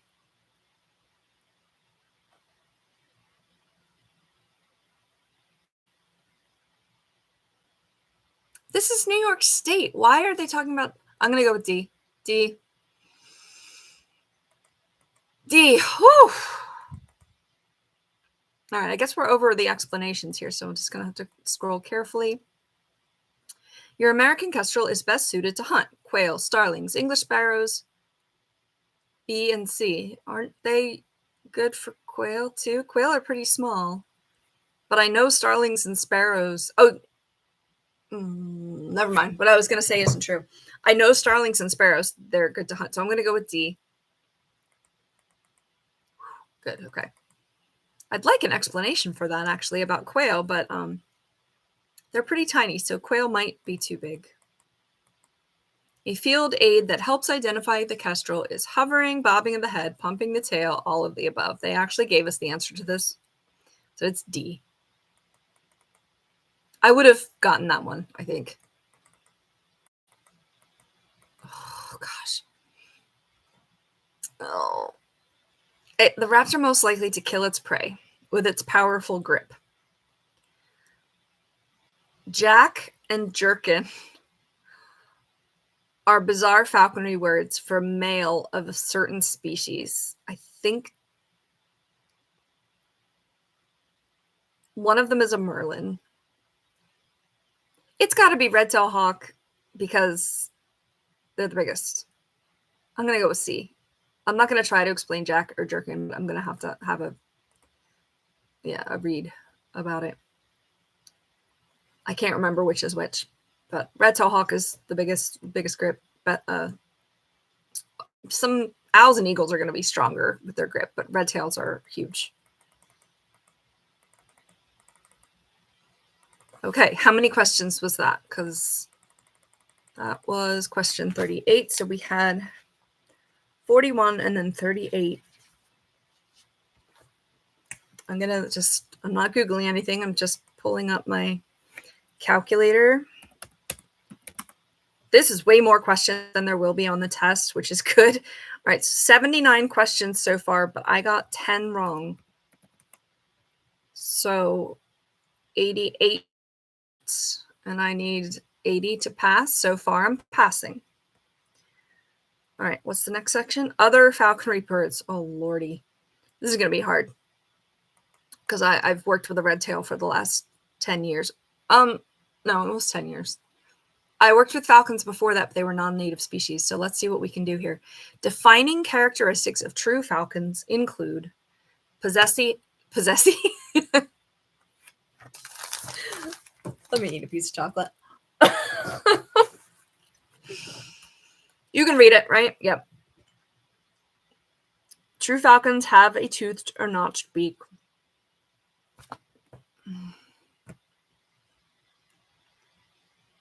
All of those, except for A.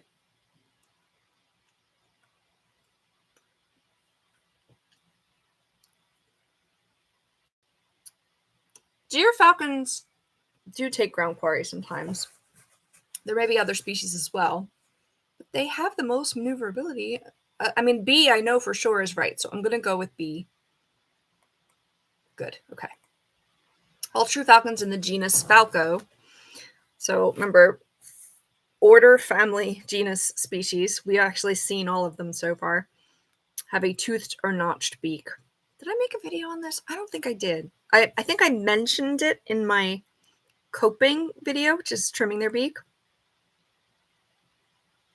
Okay. More words. More falconry words. True or false? Large falcons kill their prey primarily by the tremendous gripping power of their feet. Okay, my first instinct was to say false because falcons kill by hitting them in the air really hard, but it says large falcons. I'm going to go with false. That was my first instinct. False. Whew. By severing, oh, I forgot about this part too. Severing its spinal cord with their beak. That notch is good for clipping spinal cords. I'm not sure now if the hitting in the midair is a thing. I think it's a thing. How are you going to have this question next? The hawks that dispatch their vertebrate prey by severing the spinal cord. Why does it say hawks, though? It's falcons, A, right? I just said that. A, yeah. That was really confusing, too. The hawks that dispatch their prey are falcons. And hawks can be a general term, but still, don't put that on the test. That's really confusing. They just said this anyway. All right. The bird least likely to slice. Slicing is how they poop. It's a term for when they shoot the poop across the room. Charlie loves to slice. The only falcons do it poop differently. So I'm going to go with A. Slicing is can you see that? Slicing is the forcible discharge of excrement. The other word for their poop is mutes. They drop their mutes straight down. I don't think there's a word for dropping it down, though, other than that. Stick nests are not built by accipiters. True falcons, bootios, eagles. Falcons. They're cliff dwellers, typically. So B. Okay. Yeah, they don't build their own nests. It says right here they use ledges, hollow trees, old nests of other species, and man-made structures. Yeah. Caracaras are, I'm not really actually sure how to say that, but caracaras and forest falcons do. I guess they're not true falcons then. It says true falcons. True or false? In the case of most falcons, the male does most of the hunting for about the first 2 weeks after the young. Yes, because the female incubates them. Hello, ice cream truck. True. Yep. Okay, that explanation makes sense. Let me pause it there for you for a second so you can see.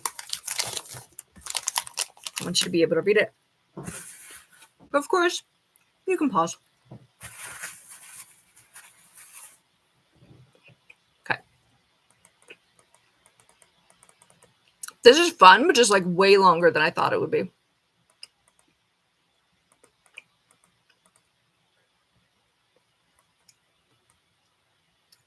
The species that is most apt to occupy and defend the largest territory.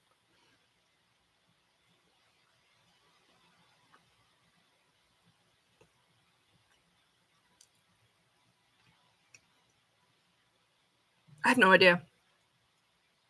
My gut says it's either gyrfalcon or northern harrier. And my extra gut says gyrfalcon. Cooper's hawks are smaller. And American kestrels are really tiny, so. But the northern, more Arctic animals have to travel farther to find food. I'm going to say A. God, thank God. Again, an educated guess than a direct remembering the text, but at least it's true. I'm not going to read this whole thing, but I'm going to pause so you can read it. The larger the bird, the more territory, and that makes sense.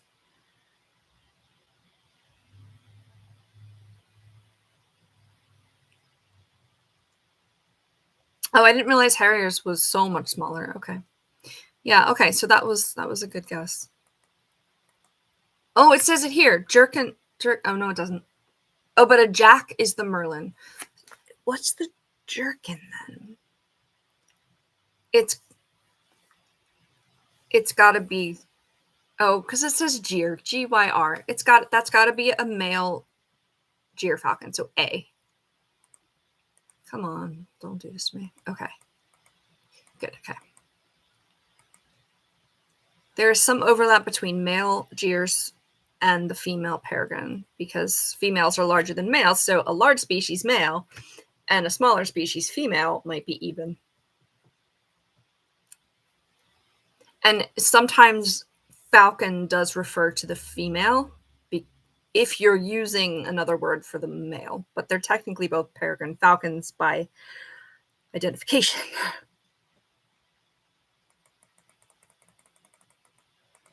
Are we done that section? Maybe. Nope. The peregrine falcon exists on all continents. I believe that's true in some form. Lays more eggs per clutch. I don't believe that's true. Preys on all other species. No. Has no species that competes. Okay, so this is A. Peregrine falcons are very widespread, and when they say they're endangered, they really only mean certain subspecies of peregrines that are endangered, and I think they're all okay now in the US. Yeah, A.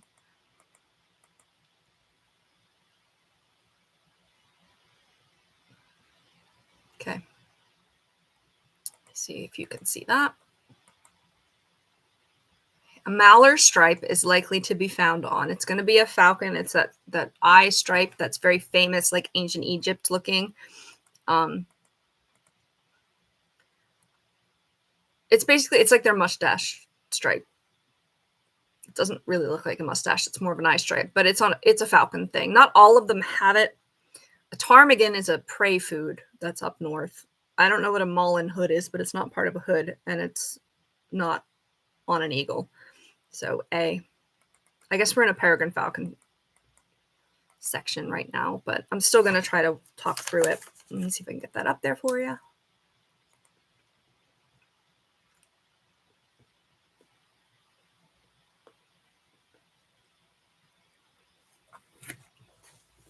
The next one, I'm not really sure. The skin and scale areas of adult prairie falcons and peregrines differ from those of immature.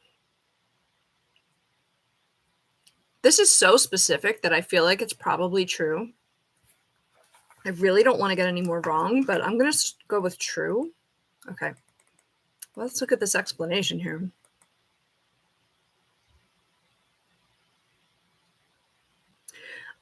Oh, I thought it meant that they were like larger areas were exposed.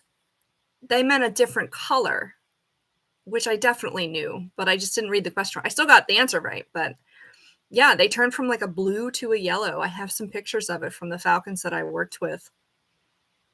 It's kind of really cool to see them change like that. So yeah, they have different colors. I just was thinking too much.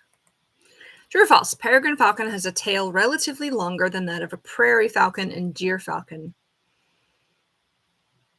I thought it was bigger than a gyr falcon because they hunt so differently. I'm going to say false because it says prairie and gyr. Yes, okay. Oh, it's shorter. Either way, I got it. Oh, geez. Except for red-tailed hawk, the incubation period was 30 days, right? Said that up there. Look how specific this is. 21 to 24 days. Couldn't it like vary? I'm going to go with C. Good. Okay. 33 to 34 days to hatch. And there are a lot of like falcon cams. I'm going to pause there. More accurate data related. Okay. Oh, in many older books on birds of prey, the stated incubation periods are incorrect. So study, but not with those books, whatever those are. This was made in 2013, so I guess something after 2013. I don't know. I really should get the updated version of the Beebe and Webster one. The large, dark peregrine falcon that dwells in the Pacific Northwest. So from Washington and up. All right, so remember when we talked about like order, family, genus species, there are some Latin subspecies names. So it's usually referred to it as an Anatum peregrine, but it's Falco peregrinus. I say it Anatum, again, don't speak Latin. Falco peregrinus pelei. There's a tundra falcon and obviously other countries. I believe peregrines are down in the continental US. I mean, Alaska's technically on the same continent, but it's different. I think this is tundra peregrine. Oh, but it says large, dark. Peel's falcons are larger. I thought they were lighter in color, though. I'm going to go with tundra. Let's see. Ah, I was wrong. It's Peel's. Crap. I'm still passing. Still passing. Peel's peregrine falcons. Okay. Are strictly maritime subspecies dwelling along the Pacific Northwest coast from. Okay. So I was wrong. Peel's falcons are actually dark, according to this. Oh my god, how long is this thing? We're on 31 of 142? I know there's like an appendix, but still. Oh my gosh, now I'm worried. I'm going to try to go quicker.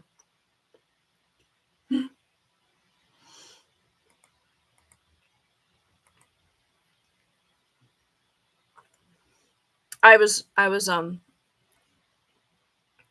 not being immature laughing at the word Assateague. It's a famous place for horse stuff.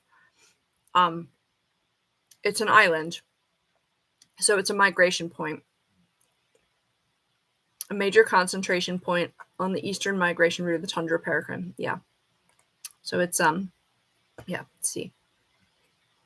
It's a place. It's an island.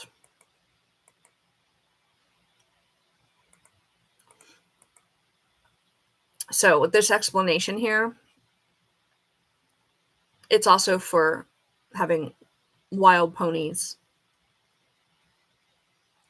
There's a book about it called Misty of Chincoteague. Assateague is the island where nobody lives and the ponies live, and Chincoteague is across the water in Virginia.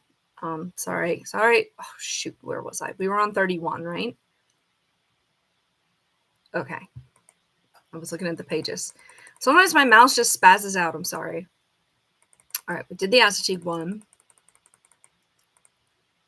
Peregrine falcon is best known for short bursts of speed, waiting on flights. It's B. Waiting on is when they circle above the falconer, we flush prey, and then the bird comes down. B. Yeah. Prairie falcon is best described as not A.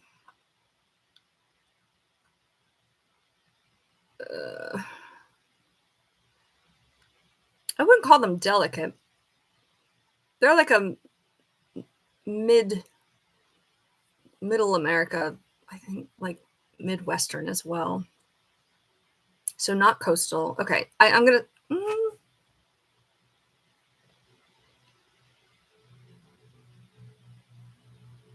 I'm gonna go with D. Good. I don't remember them being particularly difficult, but I haven't worked with that species myself.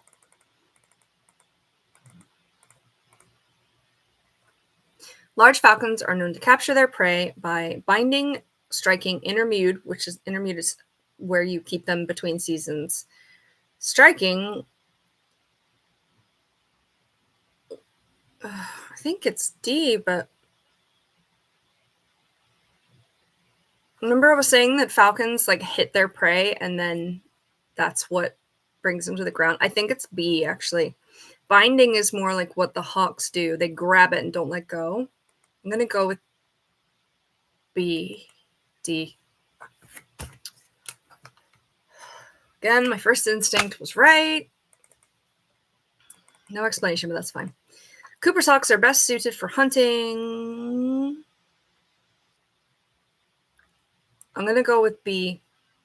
I feel like it could be pheasant or even duck. But I'm going to... gonna go with B. That was my first instinct. Okay. Parabudios are harrishawks. They're the only one in the US. Parabudios utilized for falconry in North America, not Arctic, may be hunted in groups. It's B. Not C, not D, it's B. Cool. Male sharp-shinned hawks. So the smallest accipiters, and then the male version of that, which is even tinier. Not rabbits, not pheasant. We just had one for quail, so I'm going to say B, English sparrows, which are non-native here. Yeah, B.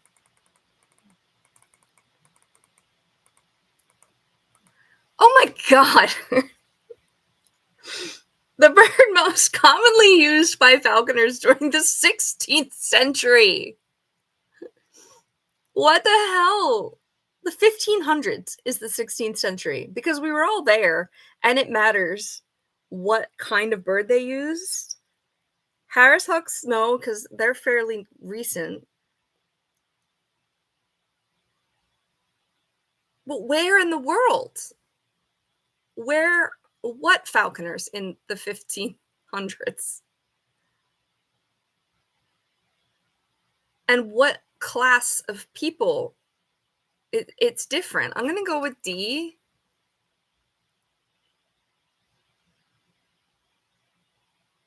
I'm going to go with D. Okay. A wild haggard. Haggards are wild. That's like what they are. A, yes. B, yes. C, I mean, they're more difficult, but all of them are somewhat unsafe. I'm going to go with D, which is both A and B. Yes, okay. Ferruginous hawk. A is definitely bigger than a... Are they bigger than a red tail? I thought red tails were the biggest. No, I think ferruginous are a bit bigger. Will not defend its nest. It's not a parabudio. Parabudios are just harrishawks, as far as I remember.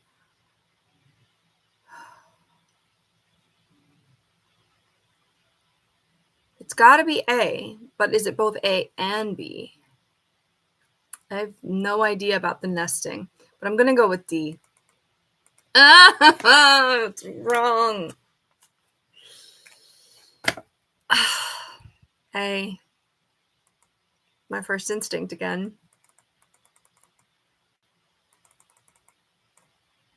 Which raptor does not fit with the others?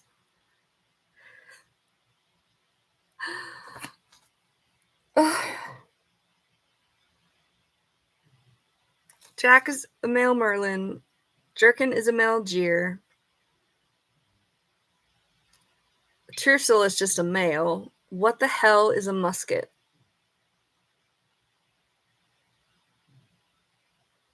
It's an actual word in falconry, but I think it's a male hawk, so I'm going to go with C. Thank you.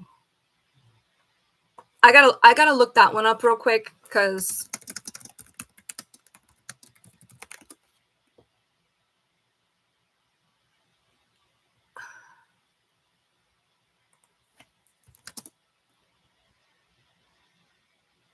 male sparrowhawk.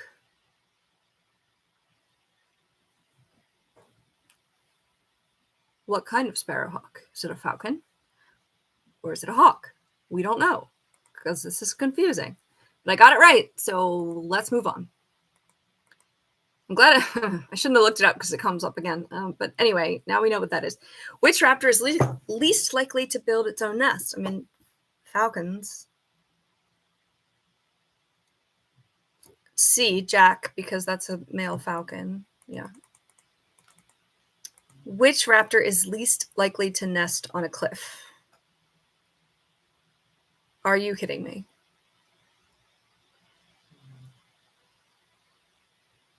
Eagles nest on cliffs. Falcons nest on cliffs. Those are all falcons. Jerkin is a gyr and a jack is a merlin. I'm going to say gyr, though, because up in the Arctic, it's often, like, not mountainous. So A. D? What was the question we just...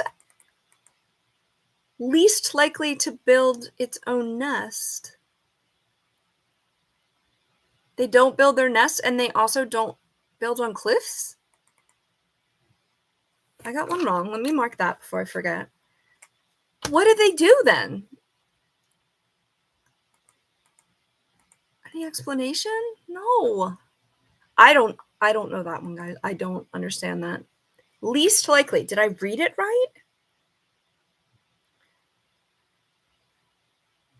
Where do merlins nest then? They don't build their own and they don't nest on a cliff? What, on the ground? Someone comment below what that is. I don't understand that. Young peregrine falcon is most likely to fledge from its eyrie, which is like basically a cliff nest.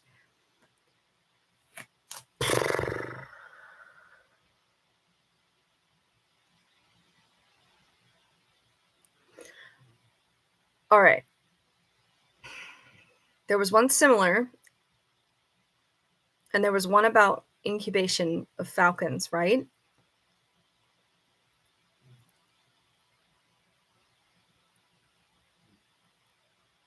It was under 30 days, so a month of incubation. And then how long to get to adult size? It's either A or B.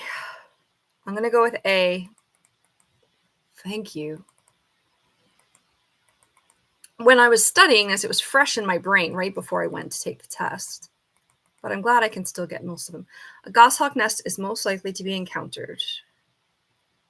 Woodlots, edge of woodlots, in a coniferous forest, or on cliffs. I'm going to go with B. C. Do they live in pine or not pine? Apparently pine, coniferous, evergreens. This is relevant if you're trying to find a eyas, a bird in the nest. Which raptor is most likely to travel the longest distance during its migration? I'm going to say deer because they're coming from all the way up north and they need to get south. So I'm going to say D. A? These merlins, they're screwing me up today. Why do you need to know that? I don't know. What? A black raven-sized raptor. Oh, with a white band at the base of its tail and chestnut color, blah, blah, blah. It's a harris hawk. C. Okay. Can we move on to the next section maybe here? Yes, finally. All right. How many questions was this one? This was 31. Oh boy. So we have had so far, I'm going to pull up the calculator. We've had 110 questions already. And I've gotten 16 wrong. It's not good. I'm like 85%. I didn't know harris hawks were raven-sized, so that's interesting. Which of the following is true? Haggard was once an eyas. Yes. Eyas, not B. Passage bird. All right, so this is D. Yes. Okay, pay attention, all you not yet falconers. When a falconer is attempting to call their bird, a visitor should definitely A, stay back and be still, please. B, not get between the falconer and the bird. Yes. Definitely not C. So the answer is D. Both A and B are polite. Thank you very much. Drinking water. Oh, drinking water, the verb, is also known as yarrick, bowsing, warbling, carrying. Still don't know what warbling is. Did I write that down? It's got to be a falconry term if it's coming up like this much, but it's bowsing. We talked about this earlier, so it's B. Yeah. Manning your newly caught red-tailed hawk is best accomplished.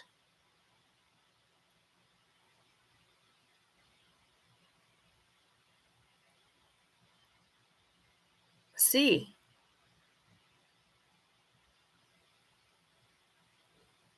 I'm just going to say C. Okay, thank you. It's hard for me to explain why that's the thing. It's a long explanation. Benefits of hunting your bird frequently include A, yes, B, yes, C, yes, so D. Again, I'm trying to move a little faster here. We've been doing over 2 hours. It's going to be a long one.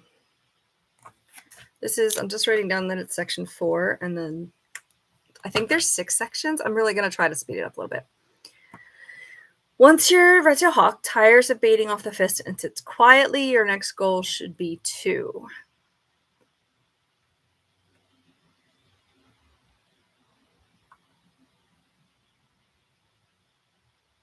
Oh, I scrolled down too far. Get it to feed off the fist. I'm just going to give myself that one. Sorry. I read it as get it to feed like away from your fist, but that makes the most sense because the others didn't quite make sense. Sorry, I kind of cheated on that one. Hacking a bird refers to, I don't know how to explain it. Introducing it to game, no. Releasing a passage to fly free. Allowing a young bird to mature in a chamber. It's like they're wild, but you feed them and they come back to eat when they're young. I'm going to say B. D? What is it then? Give us an explanation. I got another one wrong. Oh, I'm upset. This is way more than 100 questions, so like I took it, I got 99 out of 100. This is already way more. All right, sorry. Bird that is keen is, didn't we have this question already? D. Oh, shit. Sorry, I try not to curse on this channel. It's D. Your new red-tailed hawk appears too tame after just 1 day out of the trap. You should release it and trap a new bird. Is what it's going to be. D. B?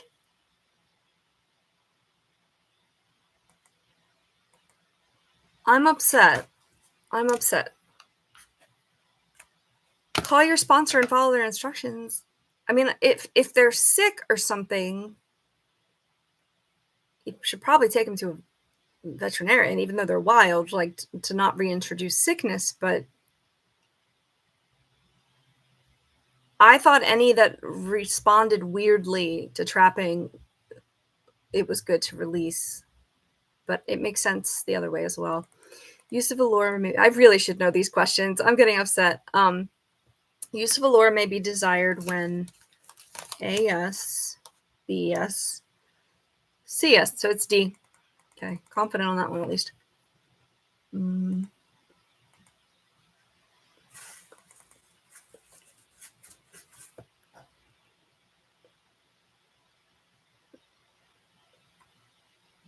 This is D. That doesn't make any sense.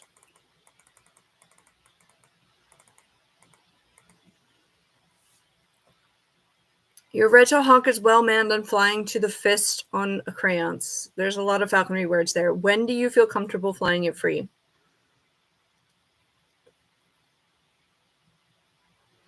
It's either 50 feet or 50 yards. I'm going to say D, 50 yards. Good. 10 is not that far, and actually 50 feet is not that far to the lure. You know an American kestrel tends to carry. To help prevent this, you should. C. Hall's band I've never seen used. I don't even know how to explain it, but they're not really used anymore. So if you use a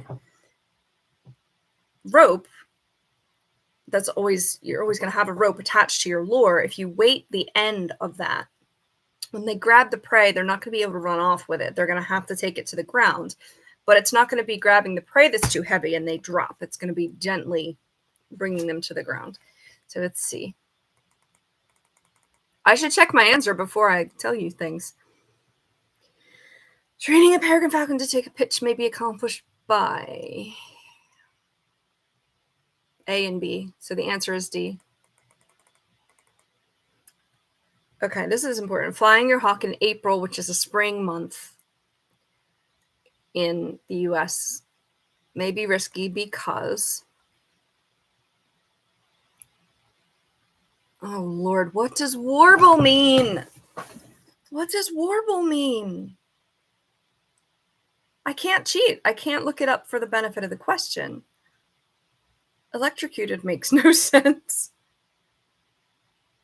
Migratory kind of makes sense. I'm going to go with B. That's not the answer I would give just off my own accord, but okay. That's the answer I wanted.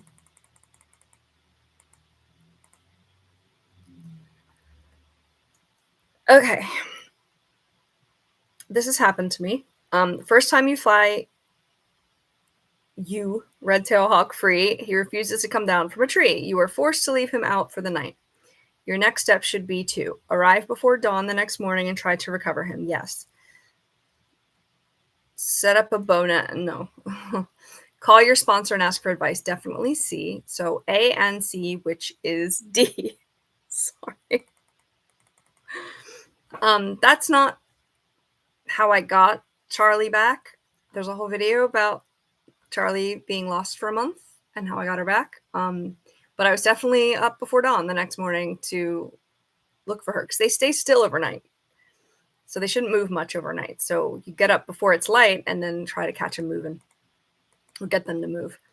Your lost passage red-tailed hawk is likely to not A, not B, it's C.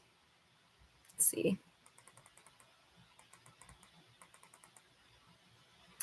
Lure flying.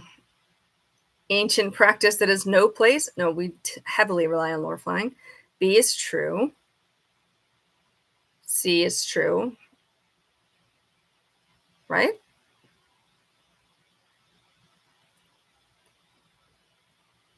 I'm going to go with C because falcons, like I used to lure fly falcons, and the hawks go right to it.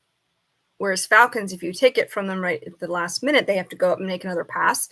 So I'm going to say C because they just respond to it differently. C. Okay. Here's operant conditioning again. I got it wrong last time. The best description of an operant conditioning technique is, I'm not going to read them all.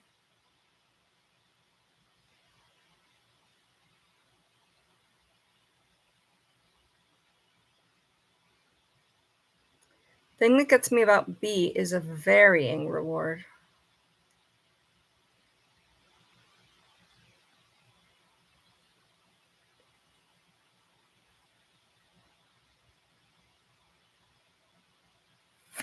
It could be C.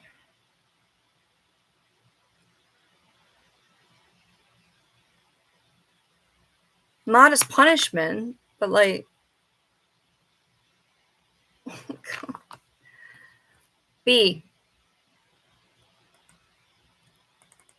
Oh, good. I wish they had an explanation for operant conditioning, but that's okay. Your objective when training your hawk is D. You don't want it to be as tame as possible. You don't want it to be pet-like. You want it to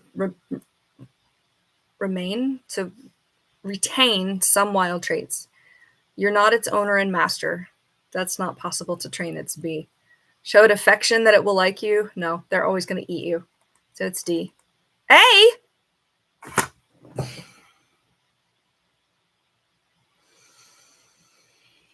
I disagree.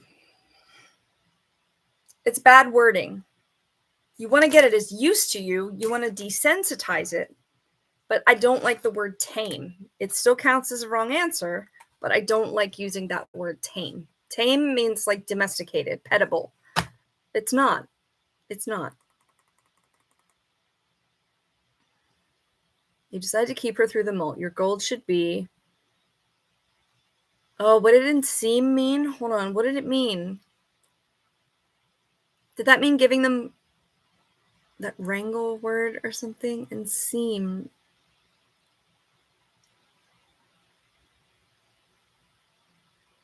Oh gosh, what does "inseam" mean?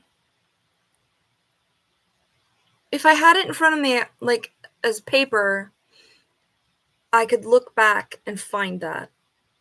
But if you're actually taking the test, they're not gonna have the answers.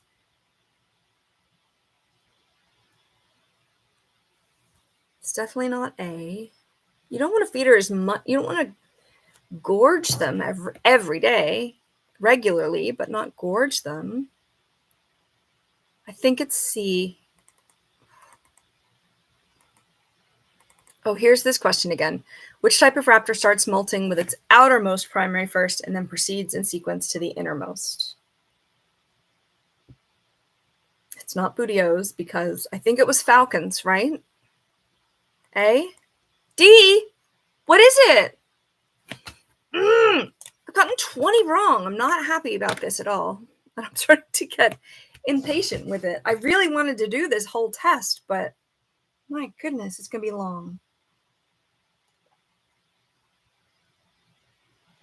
After it's published, I'll break it up into sections so that you can go to whatever section you need to study for.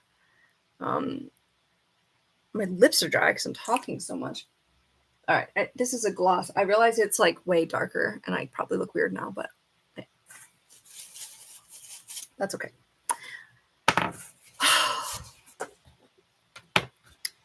All right, I marked that I got that one wrong, right? Yeah, because I was whining that I got 20 wrong. When first training your red tail hawk, your objective with hooding should be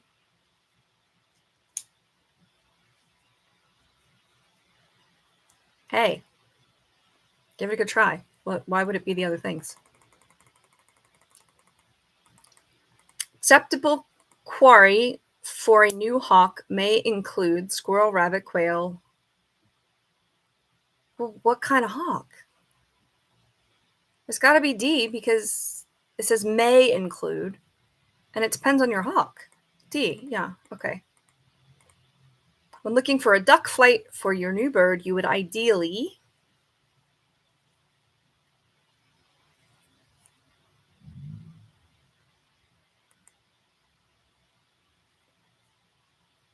you'd want a good like chance of success when they're new. I don't think it's A. They don't take them off the surface. I think this is D. B. 21. This is a bad idea. Whose idea was this? Oh, right, it was mine. I haven't hunted falcons. I've seen them hunted, but I haven't been with the falconer who's making the choices. I've seen training sessions and I've recorded training sessions, but anyway, your red tail hawk will have more success hunting if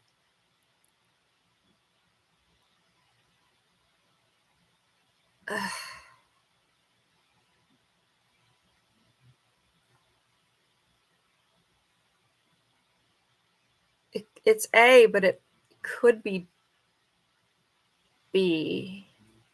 They're not great at hunting from the fist. It's done, but this is either A or D. Let's say D. Thank God. The raptor most likely to capture prey in a ringing flight style is B. Goshawks go through the woods. B. Okay.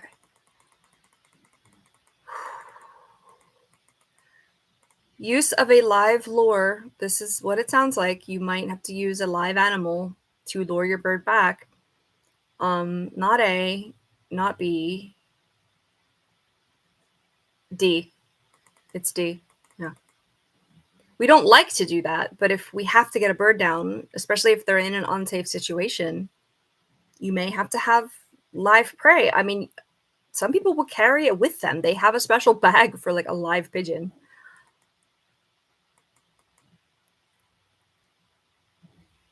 You have to keep the pigeon down.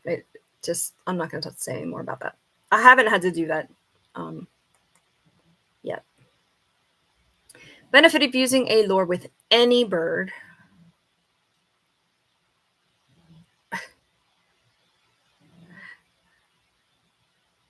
They encourage your bird to tail chase? Wait, is that a desirable thing or not a desirable thing? They carry no diseases your bird can catch. That's correct. Let's just say B. D? Lures don't carry diseases. They're a fake prey. I don't even want to mark that one down.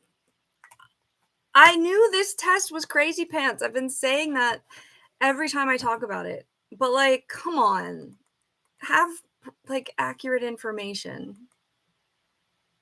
Male red tails are preferred. We already talked about this, but shoot, what was the answer? Oh no! Was it B? D. Whew. Making in to your red tail, so when they're on prey and you're coming up to them on her first kill. A, yes. A. Okay. Can we be at the next section? All right, almost. Your kestrel is best suited to hunt. B and C. We had this question already too. Does this even count? It's D. Best way to catch a starling with your American kestrel is...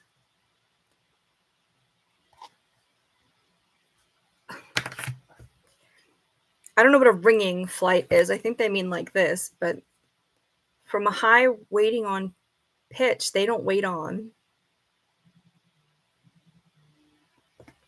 Getting a phone call, but I can't answer that right now. It's actually someone I need to talk to. In a ringing flight from close range while they are bathing? Come on. Not possible. I feel like it's C. Okay. Jackrabbits are difficult because B. Cooper's hawks are most commonly hunted.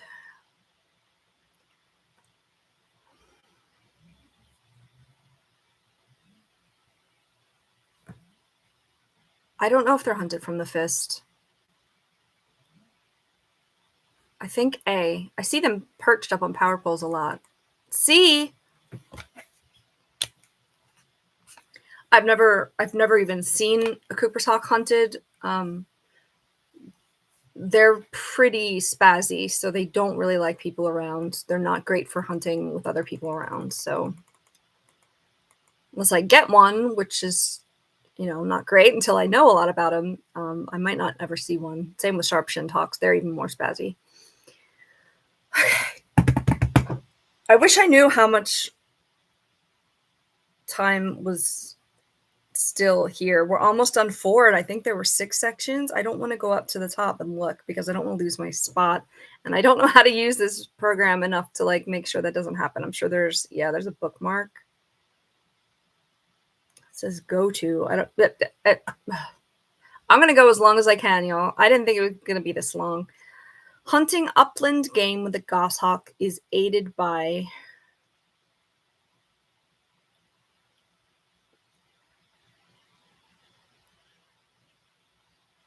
A lot of falconers do hunt with a dog. Goshawks are like forest hunters. I'm going to say D. Good. I have never hunted a goshawk either. They're supposed to be really tenacious and like need a lot of hunting opportunities. Bagged quarry is...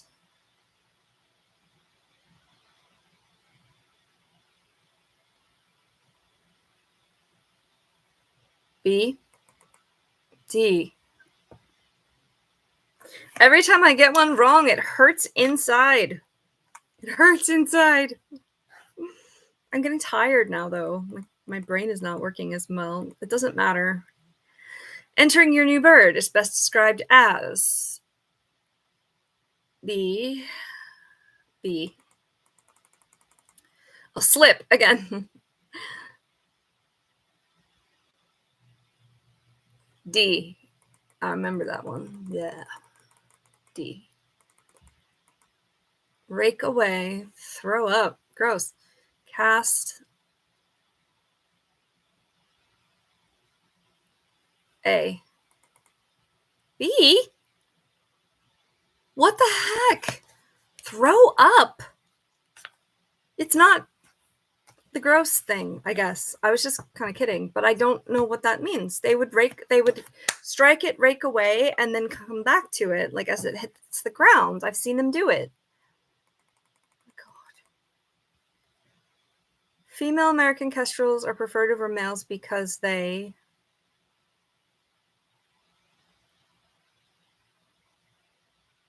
Oh, it's showing D. I would have guessed wrong. I was going to guess A. I'm not going to count it, though, because I'm going to cheat. Pheasant is most likely to be taken by a goshawk. I've never flown goshawks. I've just learned about them.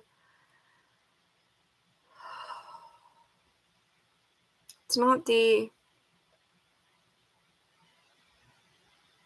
A. C.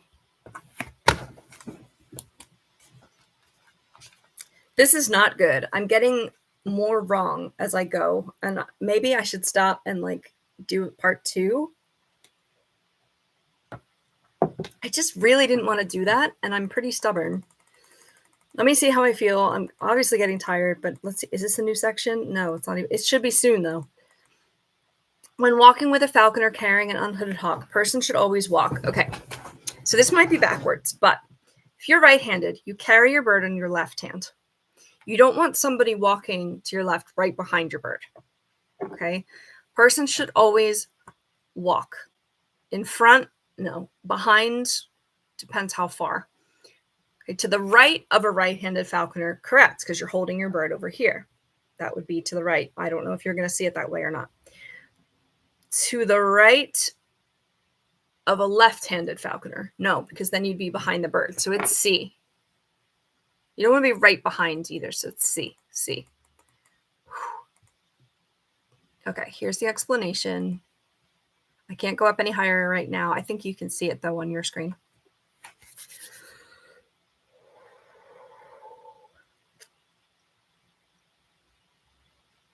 True or false? Some falconers prefer to man wild raptors outdoors to avoid overheating. It depends what temperature it is. Inside would be more temperature controlled, right? So it would be false. True.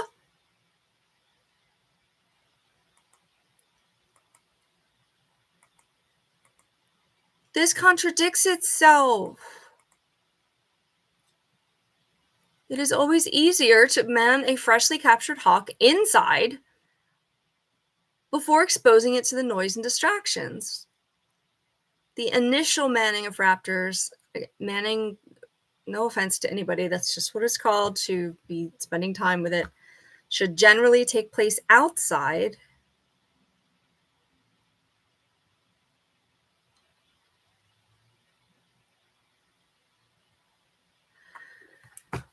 I got it wrong. I disagree with it again.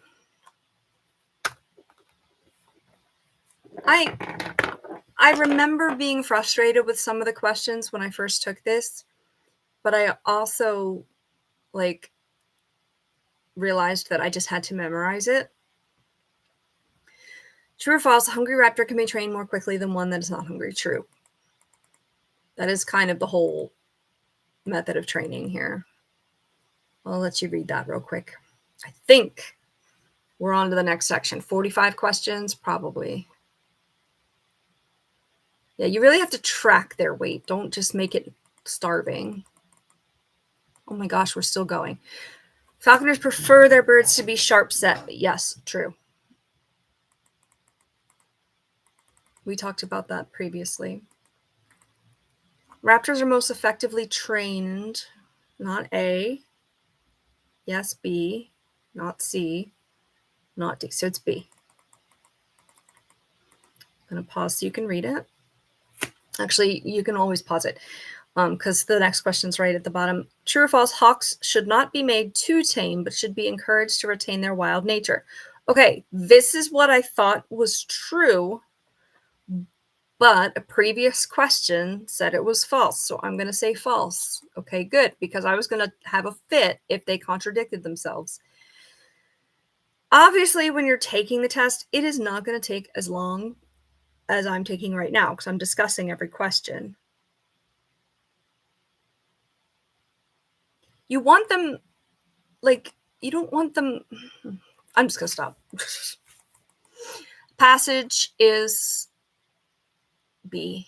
We've talked about that one already as well. I guess maybe this is meant to do in sections. Oops. Due to their greater hunting experience, passengers are more proficient than haggards. No, they're younger than haggards. False. Right. Okay. True or false? 5-year-old bird can never be accurately described as an eyas. Not when it's 5, but when it's a baby, it is. True. False.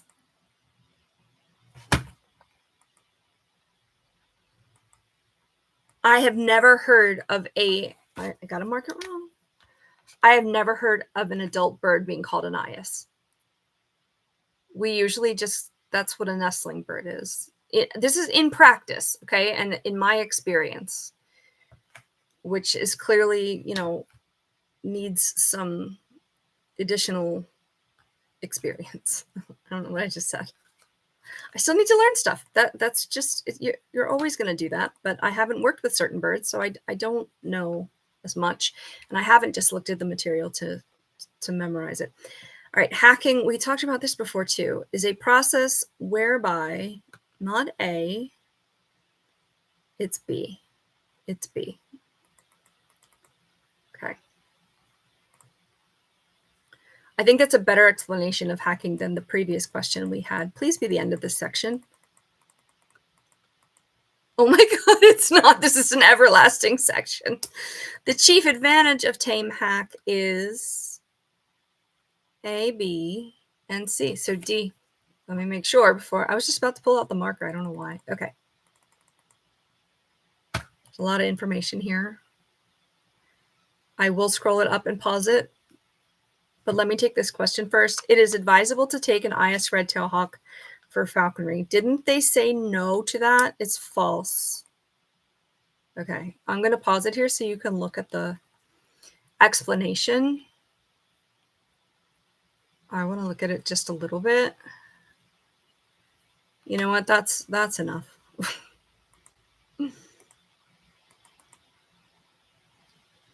This is a really good explanation about imprints. Let's see if I can do it. Yeah, okay. Pause for y'all's benefit.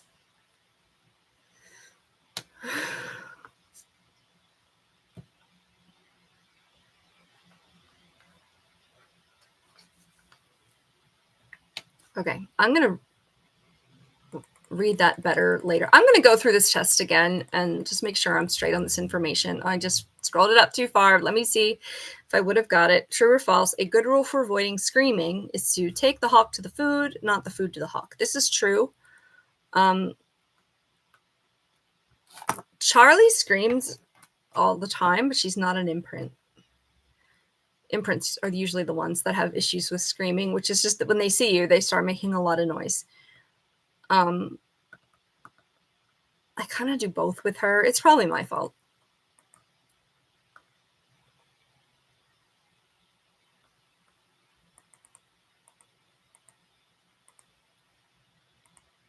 All right, I'm going to pause it for a second up there. Some of this stuff I don't remember at all. All right, one method of breaking a bird of the bad habit of snatching food from the fist and baiting with it is to... Ew, B. Yeah.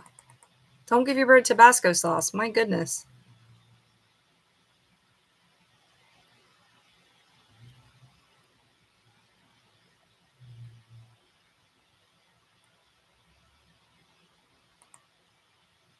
Okay, I'm going to scroll that up. During early training, carrying can be discouraged by A.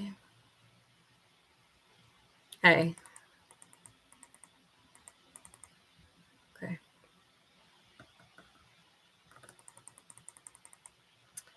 I didn't see it. I didn't see it. It is desirable that your falcon binds after striking quarry. That means it's going to grab it and not let go. True? Okay.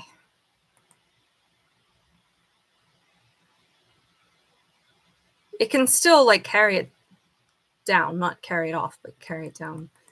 Your falcon is most likely here. Throw up again. I must have blocked this out because I thought it was gross or something. Following a meal of rancid meat.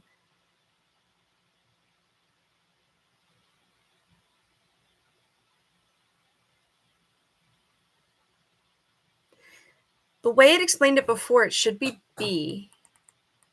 Yeah. Here we go. Here's the explanation. It's a little cut off for you, but I'll scroll up. In the falconer's vernacular, throw up means to rise steeply on outstretched wings, particularly after a stoop, which is a falconry, a falcon dive, basically. The phrase cast gorge is used to describe the act of vomiting. I've never used either of those words for anything. True or false, Yarek is utterly a function of a bird's hunger. False, it's more a mindset. Yeah.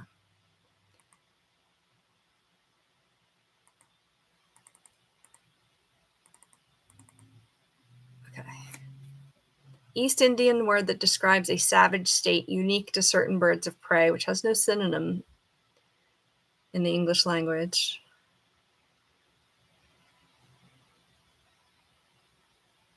East Indian is not like a specific language, but that's okay. And hopefully it is talking about India, not Native Americans. It might be. Okay. Please do a different section now. No, it's still going. 61. The longest section previously was 41. Now I'm like determined to just get through it. This is so like it's turning into stress. I hope this is useful to somebody. Not I.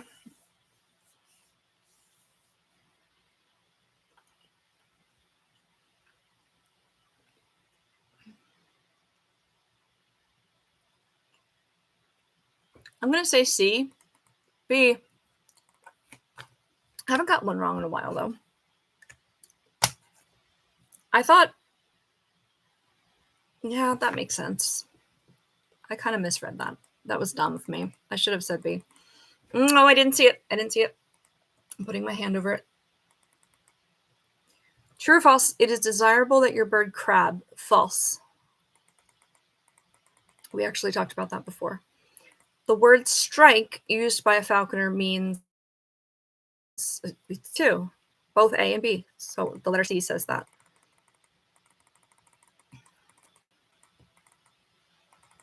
Still going. The phrase rake away is used to mean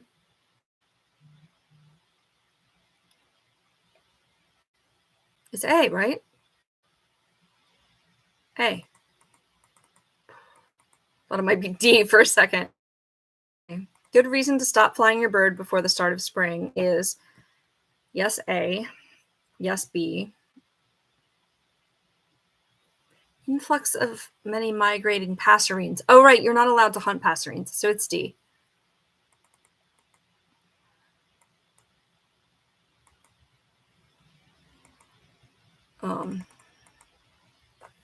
Yeah, all of this is important.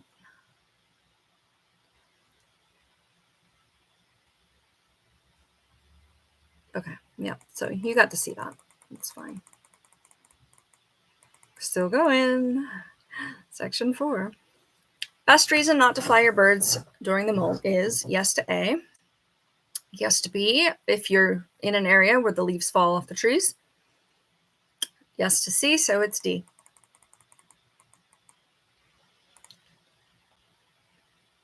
True or false? Intermude describes a medieval practice. These are the same exact questions. False. We talked about that. It is most useful to enter your bird. I think that means it's first hunts.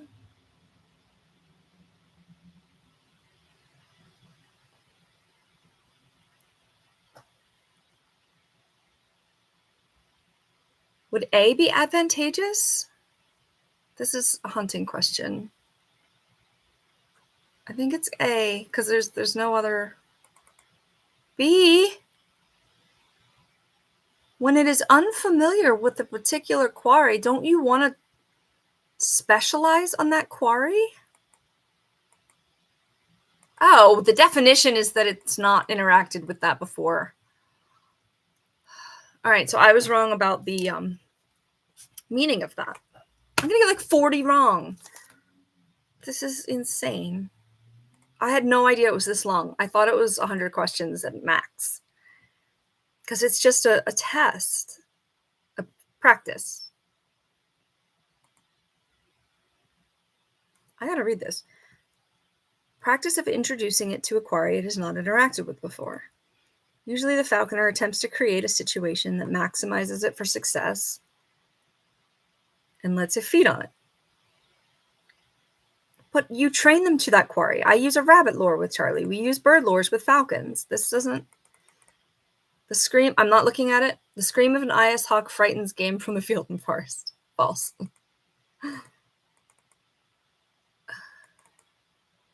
A cock pheasant, male, is easier for most birds to catch on the fly than a hen pheasant, but it is more troublesome in a rough and tumble on the ground.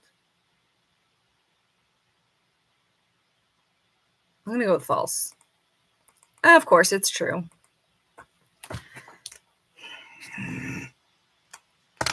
Okay. Pheasant, move along. A pheasant takes cover after being chased by your hawk for several hundred yards. A hawk is... I'm not even listening to what I'm saying out loud. Pheasant takes cover after being chased by your hawk for several hundred yards. We don't hunt pheasants, so I'm just unfamiliar. If you flush the pheasant again, the hawk is likely to take it in the air. Wasn't this related to another question?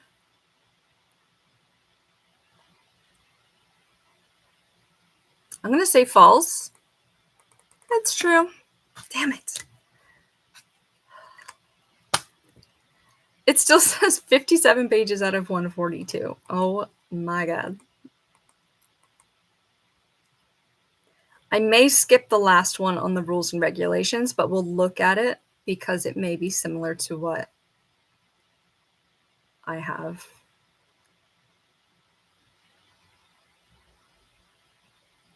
If they persist. Okay. Okay, so I just didn't remember the previous question on that. Still going. A falcon at high altitude is more likely to take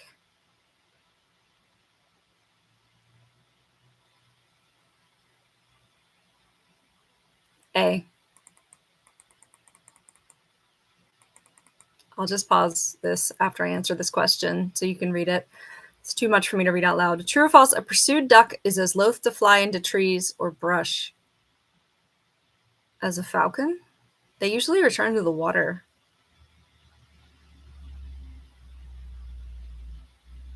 Falcons aren't... I'm going to say true. Good. Whew.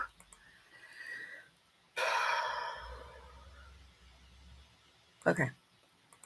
The live lure should be. Yeah, we only want to use it in emergencies. Did I pause for that other one? Oh, well, you can pause it, I'm sure. Whew, finally out of that section. 74 questions. Okay, well, that makes me feel a little better about getting as many wrong because there's way more. There's like 200 questions already or something. Care and maintenance. Okay, I'm going to try to... Oh, it says it. Okay, general apprentice birds, other falconry birds, hunting and training techniques, care and maintenance. Okay, so really 2 more sections. Okay, before the rules and regulations. Well, I knew that already. I'm trying to look for how many, but at least I know how many sections there are now. Pellet or casting is D. This should roll faster for me because this is stuff that every falconer has to know. The bath pan is not necessary because they need a bath pan. That's one of the things that you're required to have, actually. D. Fed equal amounts of the following, a raptor is likely to gain the most weight from. Duck. A. Some meat is more dense and nutritious than others. It's A. Washed meat means it's been soaked so long that the nutrients start to seep out. All right, a muse should provide all of the following: A, B, and C. So it's D, all of the above. Your new red-tailed hawk bends some feathers while hunting. Unsure what to do, you should... Holy crap, don't do any of the things except B, please. The apprentice falconer should best judge his raptor's condition daily by weighing B. I mean, yes, A and maybe C, but definitely B. Gram scale can be used to weigh everything, D. During the hunting season, I'm not looking at the bottom, your new red-tailed hawk should be weighed every day. Once a day, C. Fret marks. They're usually called stress marks, so yeah, B. Oh, wait a minute. Fret marks on the feathers of a new bird is a result of... Is it C or just B? I'm going to say C. Okay. Passage hawk is most likely to break tail feathers if... C. White chalky substance is the P in a hawk's poopy. A. Falcon is most commonly kept on a block perch. I have a video describing a block and a bow perch.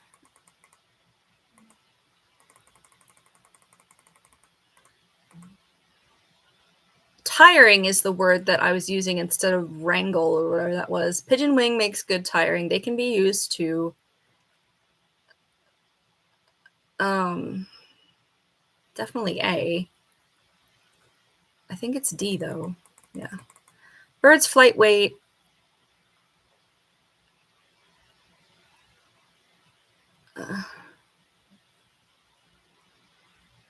B. Protecting a bird from direct sunlight during the heat of summer.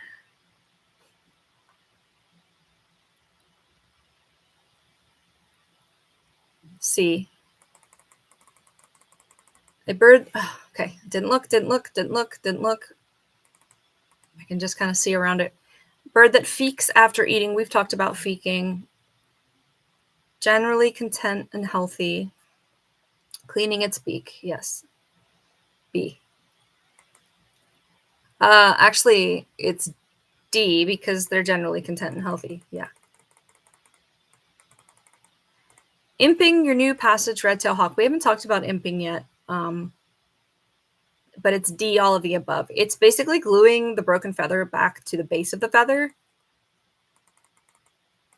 Coping is a beak trim for the first time, requires B, just B, yeah. Giant hood for a passage hawk. I have a giant hood video. Is it, nope. I don't know what ceiling it's referring to. May be useful for the entire season, C. Allure can be D. I like this section. It's Gonna help my stats. When lure flying an American kestrel, your lure should be A. But also the rope should be weighted, but not the actual lure. So I'm gonna say A. Okay. You don't want to make, a lure too heavy because it's like hitting a rock. Crayons is a long leash. Is A. You don't want to put it in the trees. Bells are best attached to A, the legs. You don't have to. So I'm gonna go with D. Same with telemetry. It can be attached to any of those places. Yeah. Bewit. Bewit. I don't know. I don't use them, but it's... Shoot. I think it's B. B. I have them, but I don't use them. Which of the following is not necessary for a newly trapped bird? You have to have A, B, and D, so C has got to be it. You want one, but you don't have to have one. Using too thin of an alimary bracelet. Come on. Anklet. Anklet. You are a falconry test. Jeez. B. Could damage the foot. Using field jesses while hunting your hawk is advisable because those are jesses without a hole in it.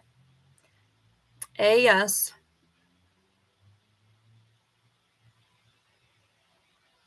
B.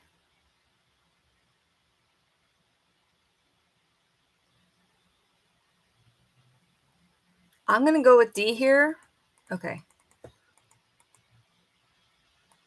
A leash may be, or may. D. Yeah, it's attached to anklets, not directly to the leg. The preferred swivel is...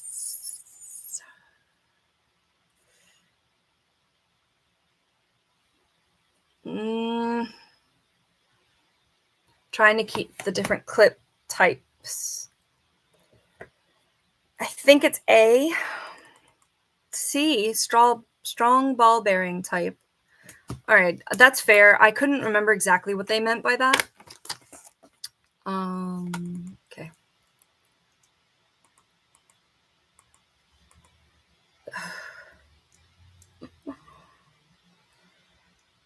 Oh, this is hard to explain, and I honestly don't know how to say A, B, or C. Dogaza, Phi Trap, Balchatri. There's my try. I have used Balchatris before. I don't even know what B is. I think A is preferred, but I've used C.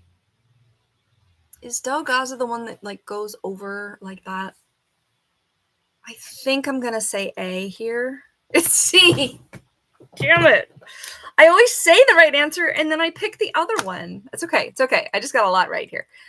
All right. When trapping... I saw the answer, guys. When trapping your first hawk, you should...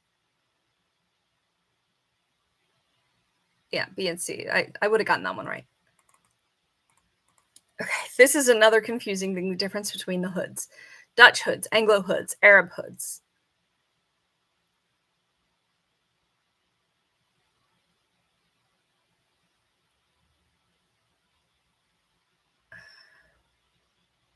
It's not C, so it can't be D. I'm not sure what Anglo hoods is referring to. Dutch hoods are usually made on a block. There's a block that's the shape of a bird's head, and you sew the leather around it. I use Dutch hoods mostly. We have a falcon Arab hood.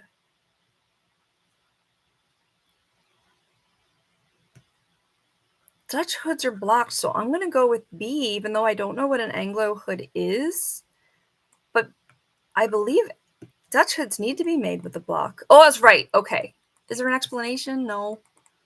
Dang, I was hoping there would be. All right, giant hood is a box for carrying a hawk. It's NB. Okay. So it's D is technically the answer. The best perch for tethering a red-tailed hawk outdoors is it should be a bow perch. Should be a bow perch. So D. C, a ring perch. It's very similar. I got that one wrong technically. All right. A ring perch is like literally a ring. A bow perch is just a bow. I have one of those, and that's usually what I see them on. So I don't know, but I guess it's fine. We usually use the ring perches for training them, but they could sit on one. That's fine. Block perch is best suited for falcons. So C. Cadge. Oh, Jesus.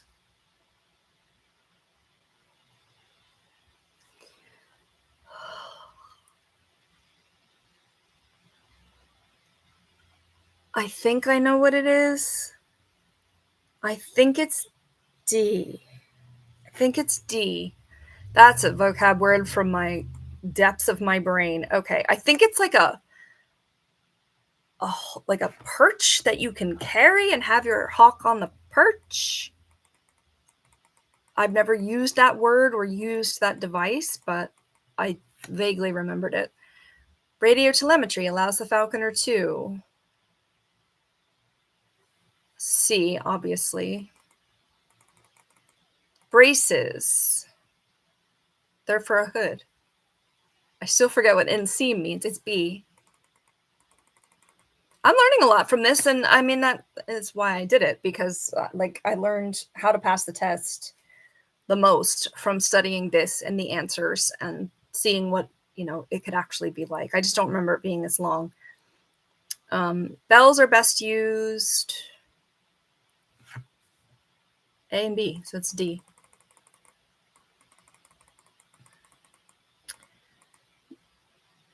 This question's a mess, but the marks of a good falconer are C. A and C? I mean, Charlie sucks at taking game, but she's healthy. Her feathers aren't broken. And we've trained her with her broken leg. So I would say just C. They say D. Yeah, the hunting skills are the primary aim. Let's see if I can get that up where you can see it. Primary aims and accomplishments, but we're hunting her and we're trying to set her up for success with that. But they're going to be bad at it at first. So I thought they were going to say just as long as the bird is healthy, and being hunted, being flown, that's more important than actually landing prey. But yeah, I mean, that's the goal. So that question kind of, I get it. I get why they said that, but I don't know. Some birds are just really bad at hunting. But it's cool when you land one. I mean, that's your goal. Most important factors in maintaining a healthy raptor is definitely B, definitely C. I mean, daily flying is ideal, so I'm going to go with D. Yeah.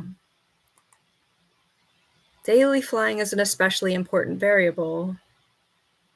So I free loft Charlie. She's not tethered to a perch all day. So I understand why flying daily is ideal and important for a bird that's just tethered to a perch. But I don't know. I mean, flown regularly, yes, but daily is ideal, but not necessary, in my opinion. People may disagree with me. Direct sun and hot weather for an extended period. C. this is good information to memorize here. Let me read it because I feel like it's going to come up in future questions. Heat alone can kill goshawks. We've been going for 3 hours. I got to keep going at this point, unless something like legit stops me. The cat is curled up behind me. What a good boy. Okay, yeah. Okay. Yeah, desert birds spend a lot of time up in the air where it's cooler, so that makes sense. A raptor at hack should be taken up.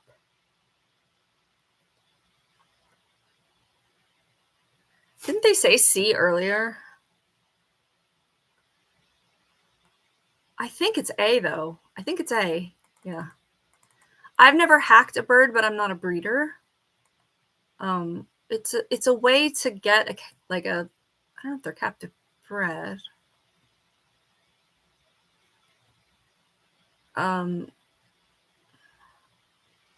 Don't become screamers. There's like benefits to letting them be a little bit wild before you start. Is it risky? Yeah. You know, it's nature. Oh God, I forget the upwind and downwind stuff. They fly into the wind, so that would be upwind. Falconers prefer that. Falcons take the lure.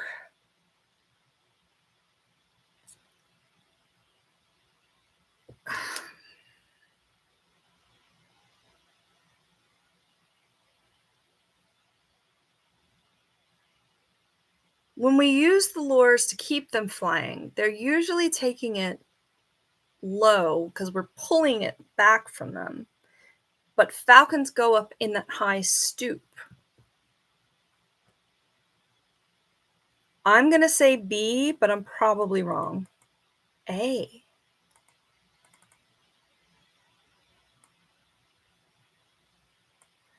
Trainer wants a bird to learn to rake the lure from a steep dive approach, flying downwind. I need to read that section of the book again. It follows that, I didn't understand this until I started flying Charlie. It follows that anytime your falcon climbs steeply into the wind after a miss. Oh, okay, you want it to turn downwind, and it would, I guess it would, help it go faster, really. Permitted to hit it. Okay. That's a falcon specific thing. I mean, Charlie flies into the wind better than opposite, and my sponsor has taught me that. So but that's a little bit confusing. I remember that confusing me when I studied for it too. Your lure flying a falcon, and it strikes the lure firmly on the first stoop. Yeah, B. You got to play fair. Yep. You almost always play fair with your hawk. Okay. Yeah, you gotta, they do their job, you've got to reward them for that. Beef heart and chicken necks or backs from the grocery provide a safe, balanced, and healthy diet for your bird. False. Is there an ant on me? There sure is. False. You want an entire prey, like an entire chicken, not like an adult chicken, be too big, but and obviously not an entire cow. But I use chicks, quail, sometimes mice. And they're saying that there's sorry, I've been talking a lot, so I'm a little weird, but yeah, they're saying that these two particular items are dangerous, which is good for me to read here, but 4-week-old cockerels. Okay, that's interesting. But this is basically what we do. You should warm all cold food in warm water when possible. If it's a super hot day, I won't make her food super hot, but still thawed. Yeah.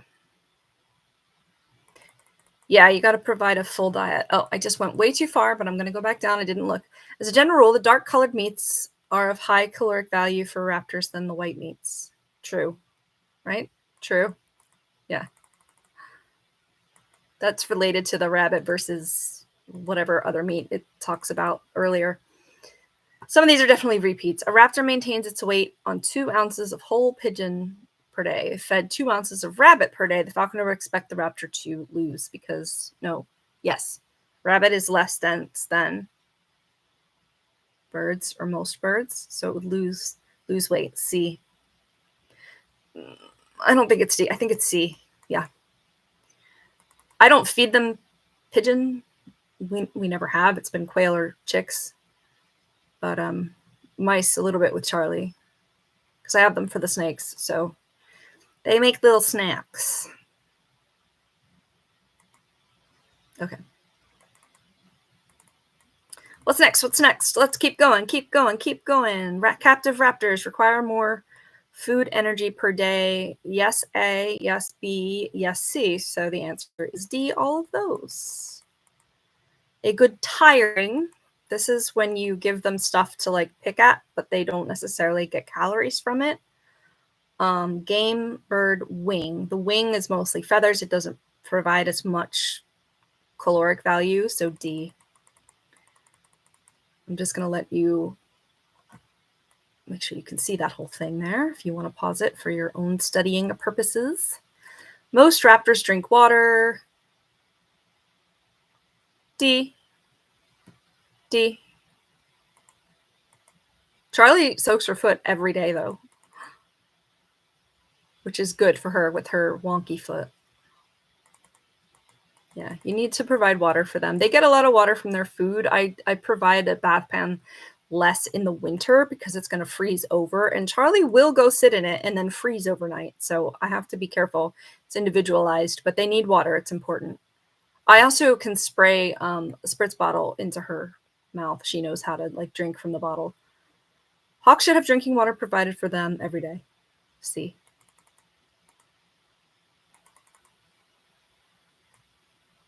With all the caveats that I just said. I mean, ideally, you can give them water every day. Aside from a daily cleanup, the mews should be thoroughly cleaned. I think they recommended twice each year in the literature. Oh, as needed. That makes me feel less guilty. A clean, dry hawk house with dry litter regularly changed, clean purchase, regular exercise, blah, blah, blah, blah, blah. Okay, so I mean, yeah, keep it sanitary as much as possible. There's going to be poop in there. There's going to be, you know, some cast up in there. Like, but make it, you know, use spot cleaning to help you along the way and deep clean it if you needed. That makes sense. I thought I remembered the material saying otherwise, but that's fine. Oh, I got that wrong. I forgot to mark it. I hope I didn't forget any others. All right, if a raptor is to be free lofted, the windows should be protected with the vertical round rods. Yeah, D. I had a little conniption about this in the how to become a falconer video. Yeah, vertical bars on the inside, please. Please. Yeah. Ideally, there's a double buffer on the window. A bent feather should be not A, not B. C, immersed in hot water. It's a little trick to make the feathers straighten. The same thing could be for other birds. Not boiling, but hot water. Yeah. We used to hold the falcon and like kind of dip them backwards into the faucet. And eventually they would be okay with it. Shock marks on the tail of an IS hawk are most likely the result of... Is this when they were talking about frets earlier? I thought it was supposed to be called shock marks. I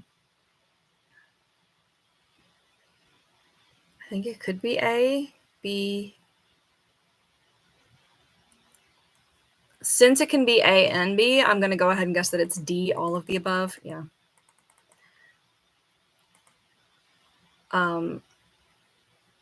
Go ahead and pause it if you need to see this. I'm going to scroll it up in a second. I'm going to answer this one. Newly caught accipiters tend to break feathers more frequently. Yes, because they're spazzes. So true. Yeah. I'll pause it there so you can read that. There's so many words, like falconry words. Yeah. Yeah. Accipiters are spazzes usually. If a remidge, what? primary, okay, thank you for defining it. Primary or secondary wing feather is broken. B. Or D. Broken off or just bent? Isn't B or D the same? I mean, inevitably molting is going to happen. You do not want to pluck it.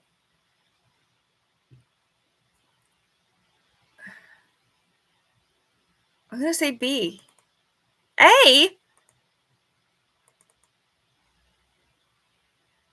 Yeah, it says not to pluck it. If it's broken off, you would imp it. I mean, technically I got that one wrong, but like, I'm not going to go into what imping is exactly. I've never had to do it. I've had to use the hot water trick. A feather broken on the final day of hunting season should be repaired at once. On the final day of hunting season, no, unless it's like a blood feather broken and you need to treat it, but they're going to be put up for molt anyway, so false. True? Come on, that's not true. They should be repaired if they're presenting a problem for the bird.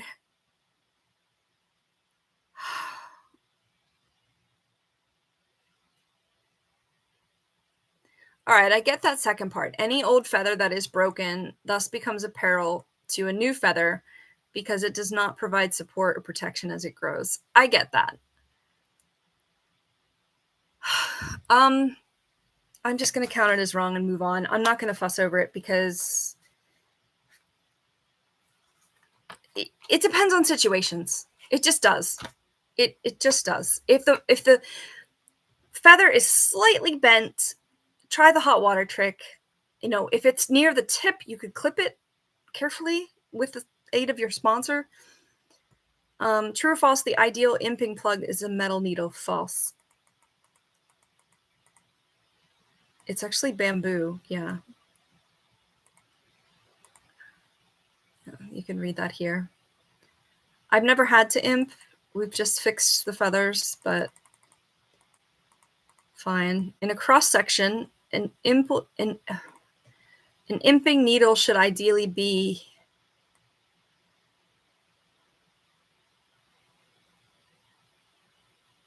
I want to say B.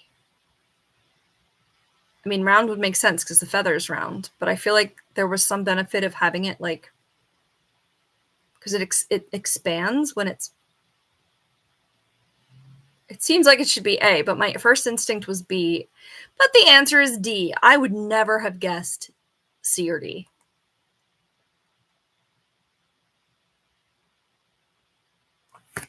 Wrong. Please pass it. Please pass it.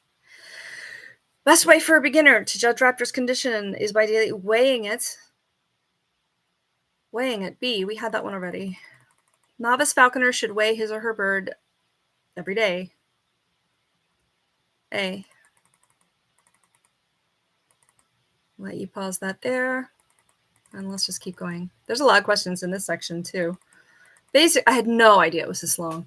No idea. I know I've said that a bunch of times, but I'm like, dang, like, the basic requirements for maintaining a captive raptor are, this is on the inspection sheet. Perch, bath, hood, and scales. You don't necessarily need a hood, I don't think, or is it on the thing? I think it's C, because some birds aren't hooded as frequently. C, yeah.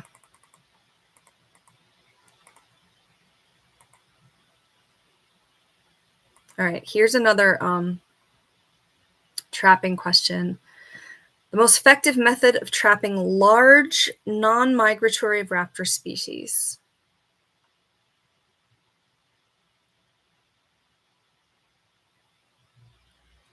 I have seen a pigeon harness used. It's basically a pigeon in a straitjacket on a string. But I think we used it in conjunction with a dogaza. A, D.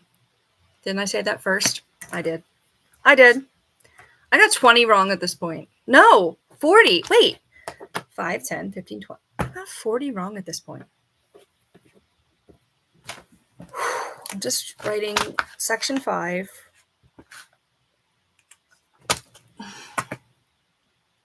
I've been trapping. I've used a couple different types of traps, but I clearly did not remember the trapping like literature part.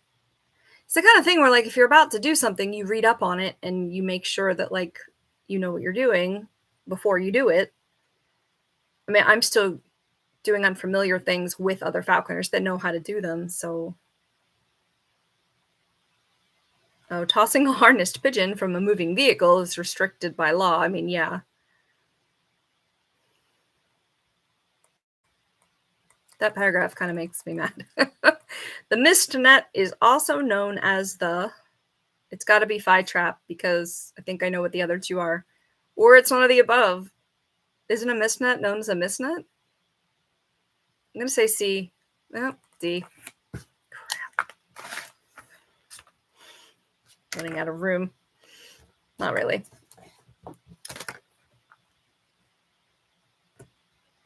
Human hair to use It is similar in appearance to the Dogaza. No, I didn't say.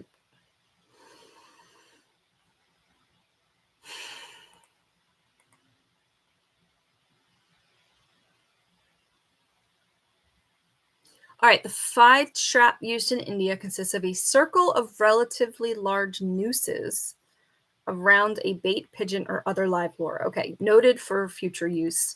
The most effective trap for small hawks outside of migration is probably A.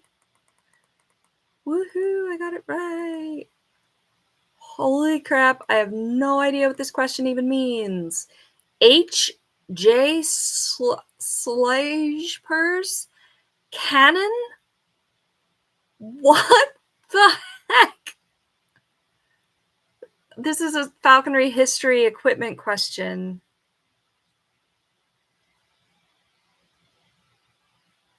For some reason, I'm leaning B. I got it! Again, depths of my brain. When making their own hood, most North American falconers prefer the Dutch. I think that's true. False.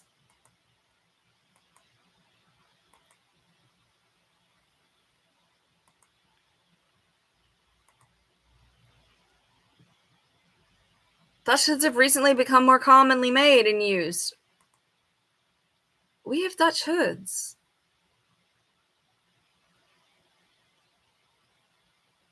I'm not even sure what the Indian hood looks like in the back. The Arab hood looks like an accordion. I got this wrong, though. I have to make sure I mark it. Have to play fair with the universe. An Austringer should always change slitted jesses before flying his or her bird. Oh, it says answer true. Sorry. Yes, you should change them to field jesses. So slitless field jesses. Yeah, when flying them loose. This is confusing, though, because it makes it sound like you just change them to new ones.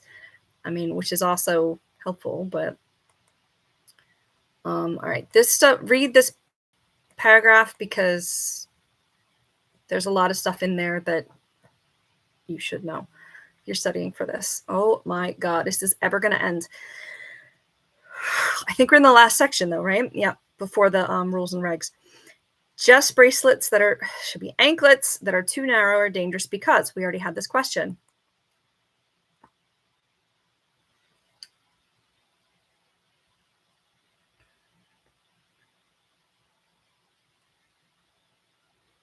I'm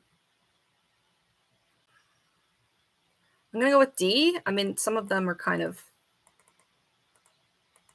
also true. Oh, I didn't look at this one. I didn't look at this one. I didn't realize it was true or false. Elmary Jess is safer for the bird than the traditional. Yes, because it's removable. Yeah, okay. That does confirm what I thought a traditional Jess was earlier. I just kind of didn't interpret the question right. Goshawks need longer field jesses than falcons. I would have answered true because they're usually bigger and you need bigger jesses. But there's probably another reason. Okay, yeah, to hold on to them better. I've seen falcons still hunted in jesses. True or false? The common dog leash snap swivel is a reliable and convenient swivel. That's false. You need like specific ones. Custom-made figure eights or heavy-duty fishing swivels. Yes. I may have answered that wrong before because I didn't remember what those were called. I had them in my brain, but not like I couldn't find them in the words. Come on, girl. Keep going.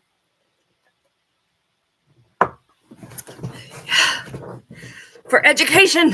For education. The best perch for preventing feather damage in accipiters is a crap. I don't know what a tail saver perch is.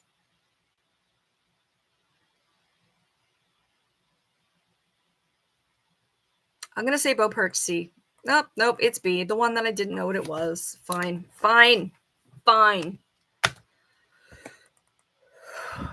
The block perch is used for falcons, the ring perch used for accipiters.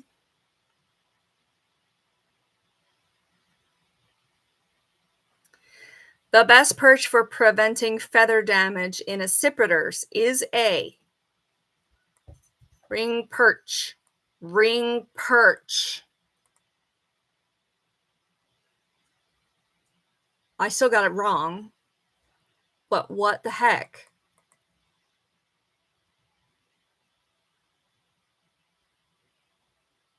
Health and comfort.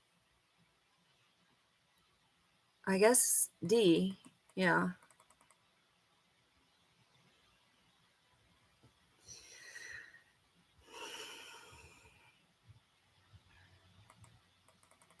I mean, it's tradition most of the time because it works. If it ain't broke, don't fix it. The minimum width of a falcon perch across the top is 4 inches, 6 inches, 12 inches. The minimum width, it's got to be 4. Well, determined by the size of the leg and the length of the jesses, is the size of the foot, really. The D. Yeah, okay. The little guys, you can get a little perch. I mean, you want to be able to have them flat-footed at some point. I'm going to feed Charlie in a second here. I'm not going to be able to do the last section anyway. So maybe I'll do it later if people actually watch this. But man, the crayons it's that long leash. Oh my God, we probably still have like disease questions. This is gonna. All right, I can't feed her any later than 6:30. It is 5:30 p.m. now, Eastern time. A.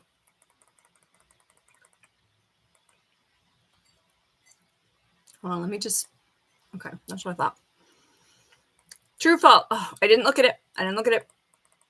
True or false? One end of the crayons should be attached to a light stick or weight. The other end to the bird swivel. I don't know about light stick, but yes, they usually make them with PVC. False.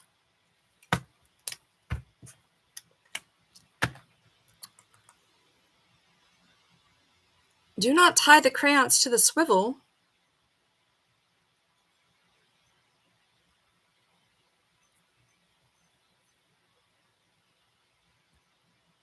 It has to be, or they're going to get tangled. I don't think this is right. Remove the swivel and replace the mew or perch jesses with slitless field jesses. Then how do you attach them to the crayons?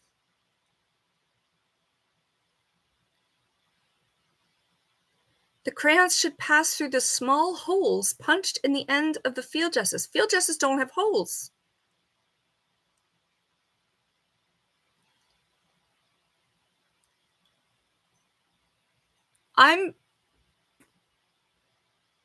Crayons is for training. I'm going to give myself a freebie because that's not correct. I have a lot of crayons videos where I'm flying Charlie. Just, if I'm wrong, correct me gently, but like, that's not correct. So I'm giving myself a pass for the next one I get wrong. The best anchor for crayons.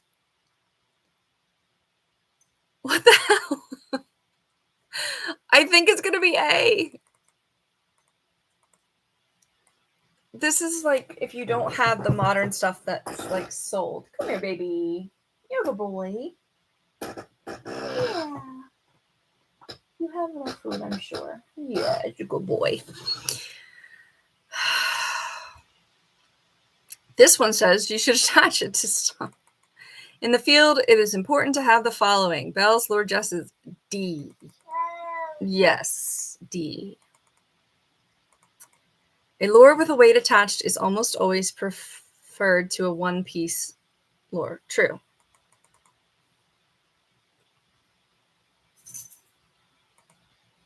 All right. I'm getting annoyed. We haven't even hit the disease section. True or false? Tough stringy meat should be used to garnish a lure. You want them to pick at it a lot, but you also want it to be a reward. I'm going to get a pass on this one if I get it wrong, so false. True. All right, I get a pass on that one. Hi, honey. How are you doing?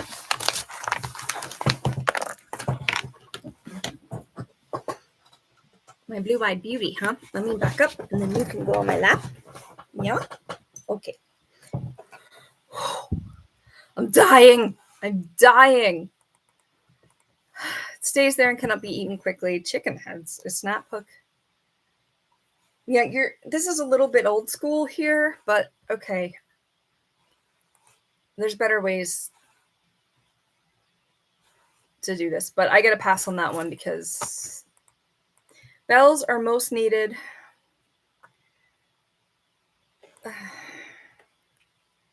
D. Yeah, even belled birds can be difficult to find when they're down on quarry. I've had that situation happen. We lost her for a while up in the tree, but we got her again when she started moving.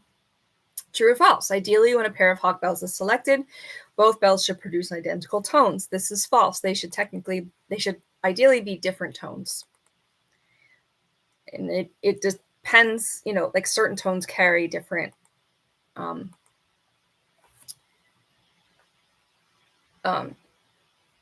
distances. Sorry, I just spaced out for a second there. 86 question. When a plastic electrical cable tie is used as a bowit, that's how I usually say it. I don't know. Bowit, it should be fastened around the tarsus. False, because it should be not on the leg.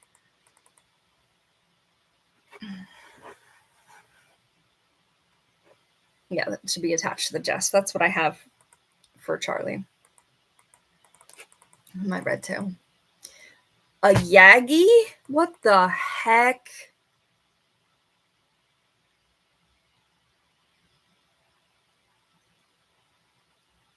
I have no clue.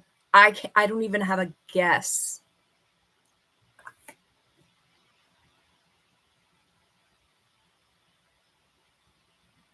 I'm going to say C. Holy crap, that was a lucky guess. The other ones didn't make sense.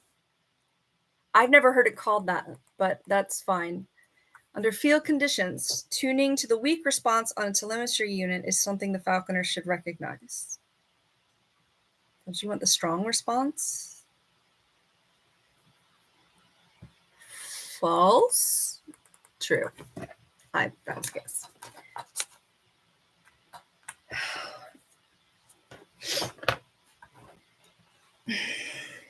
This depends on what telemetry you're using. There's updated different things. Do you want to get down now? Yes. You need food? What do you need? You're gonna lay down. Okay. Holy crap. Okay, keep going. Let's go. Holy crap.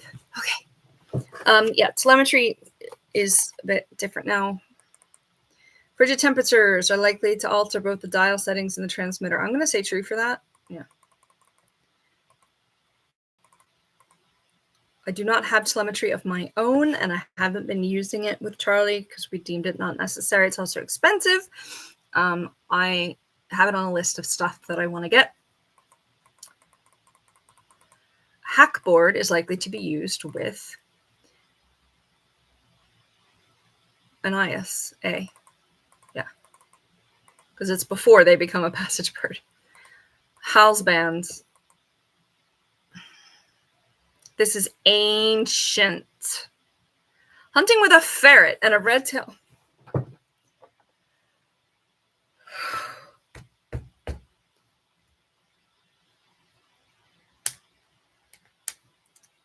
I don't remember.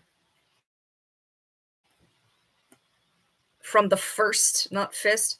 I think it's A. Let's say A. A. It's not used anymore. C.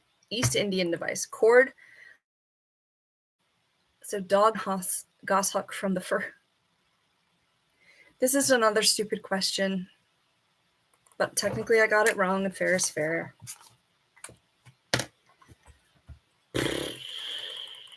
Push, push, push, push, push.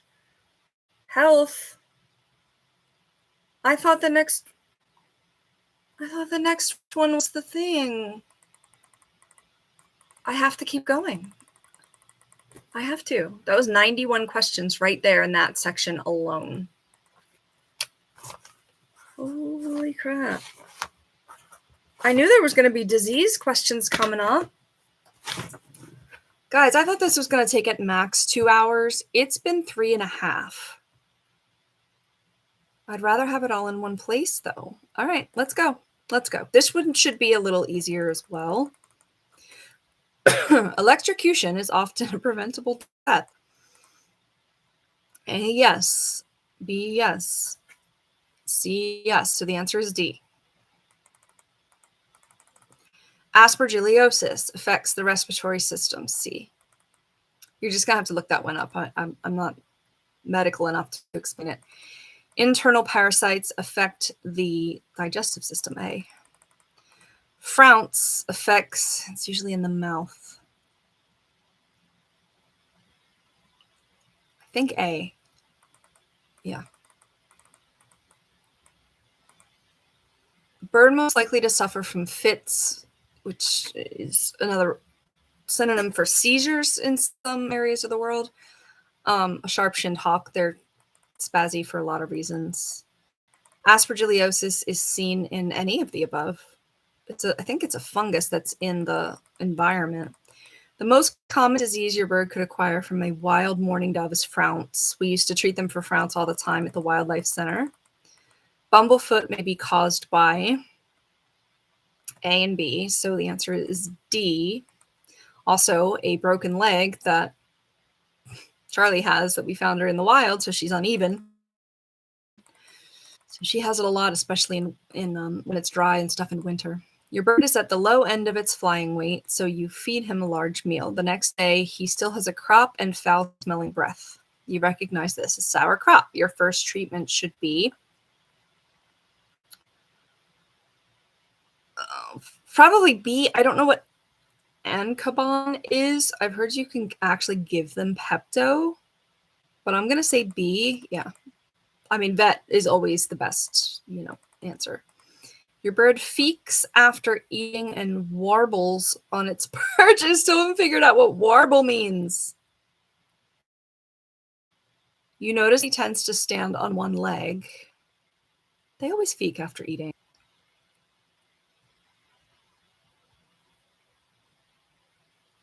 Oh, a content, healthy bird. That's a trick question. It's C. C. They're fine. Good question, but tricky question. Your bird exhibits gradual weight loss, appetite, and lethargy.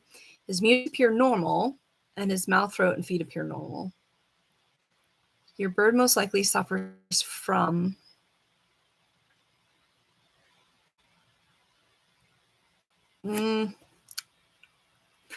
this is probably lead poisoning. A. Oh, D, any of the above. See, it says mouth, throat appears normal, so Flounce is usually a nasty looking like growth on the mouth.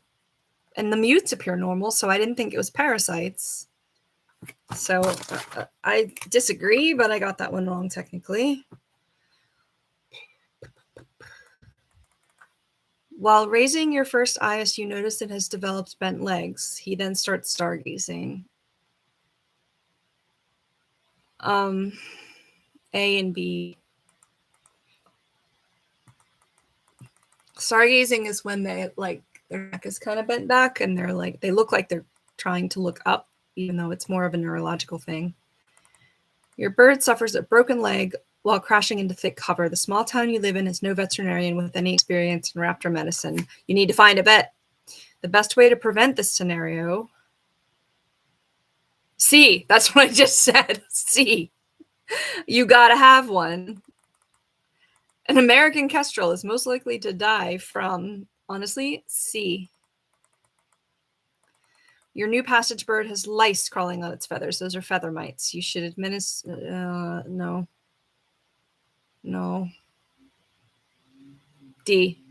I don't know if they make 7 dust anymore, but it's feather mites. You just put this powder on their feathers and the mites die. Your bird mutes on your kitchen floor. I didn't realize that could be a verb. I thought it was just a noun. You notice a white object moving in the mute. Yeah. D. Gross. A diet, a freshly trapped wild pigeon carries with it the risk of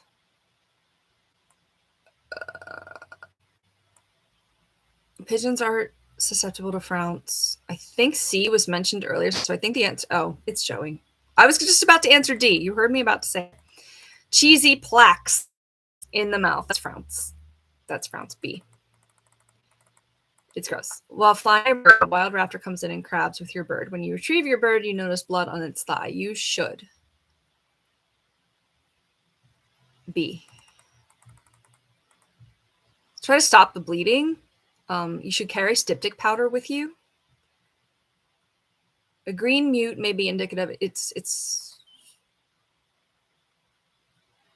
losing weight. So I think it's D because coccidia can cause black poop. D. Yeah. Okay. I'm not too upset at getting like trapping or telemetry questions wrong. It's these that's the most important in my opinion anyway, is like how to keep your bird in good health. D for this one. A diet made up exclusively of fresh killed rodents would be C. Any diet that is exclusive is not optimal.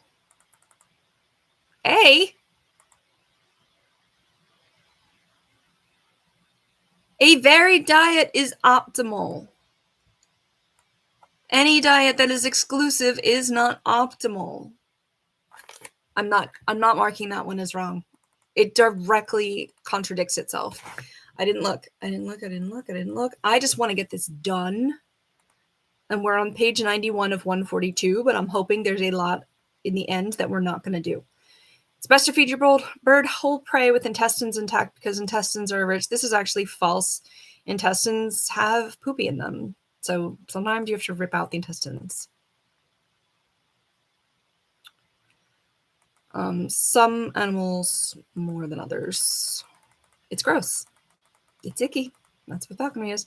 In a pinch, it is okay to give hamburger to your raptor to hold them over until a proper meal is available. I've never heard of hamburger being used. Like chicken breast, possibly. I'm going to say false. Yeah. Oh, never feed hamburger or meat without bone. Oh, okay. Don't ever do that. I mean, I got it wrong. I don't think I'd ever do that. But I didn't realize it was actually that dire. So pay attention to that one. A hawk with ice on its feathers should be taken into a warm place until dried off. Seems like it, but I mean, they're pretty insulated. I don't know. I'm going to say true. Okay, yeah.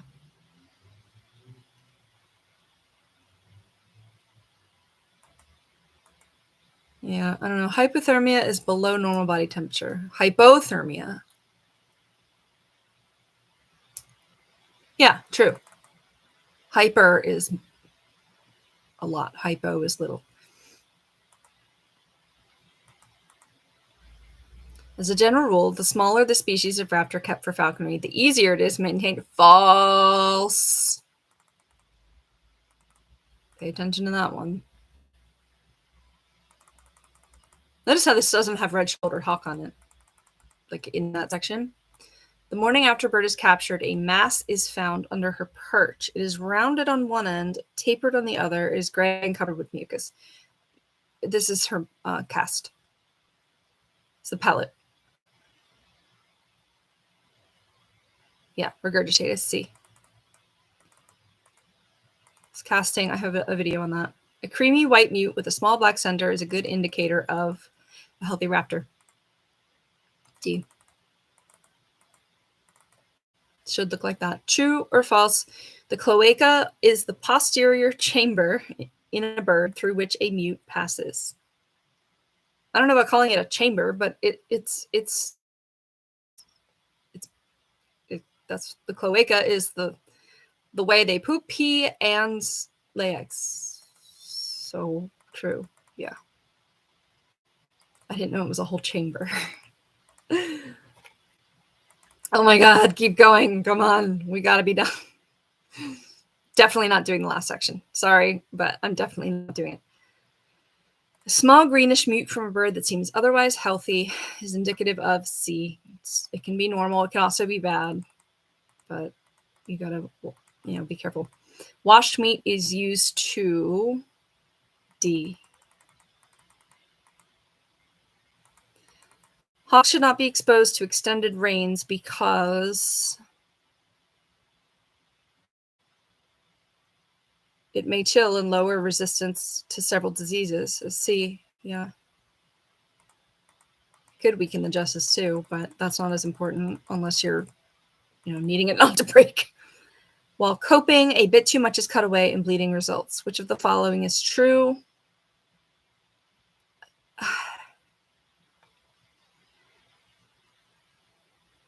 You do need to stop it, but you're not going to put a tourniquet.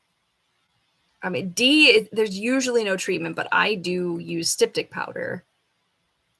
Yeah, styptic powder or gel along with pressure can be applied. Okay. A bird should be coped when both A and B. It's when you're trimming their beak and I guess talons too. Come on. There better not be 90 questions in this section too. Jesus. Your bird shows signs of decreased tolerance to exercise and exhibits heavy breathing after a short flight. Change in voice. Oh, maybe isn't trichomonas the same as Frounce? I think this is C though. I think it's Asper. Yeah. Yeah.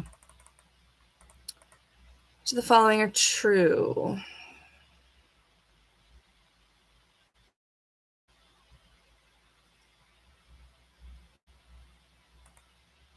D. It's hard. That's a hard one. But Asper is kind of everywhere, so it's like if they're in bad shape, they're more susceptible to it. I'm going to pause for this paragraph because that is very important because you need to prevent aspergillosis from becoming a problem. True or false? Fungal infections are often associated with other medical problems. Yes, it's true. I mean, I would have gotten that one right. And aspergillosis is a fungal infection. Your bird suddenly becomes more tame and well-mannered, even at times when it would be expected to act wild. It refuses to eat well. Reluctant, baiting is weak, has an extreme thirst, painful abdomen, it eats less and less.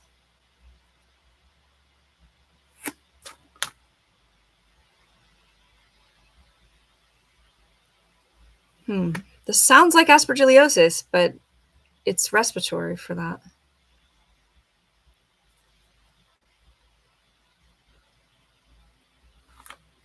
I'm going to guess A, because I don't remember exactly how to define D. I'm going to C. Oh, man. This is a sad paragraph to read. Didn't I say it sounds like Asper, but it's like I picked something else. Oh, I was wrong. Okay, that was fair. They tricked me. Oh, good boy. Good boy, Xavier. He's all stretched out. I need to give him his meds, too. Holy crap. Okay, the most lethal disease likely to occur in birds is probably aspergillosis. I'm going to say A. Yeah. I wonder if this is the Asper section. Maybe. The best weapon against it is prevention. D. Yeah, it's really hard to treat.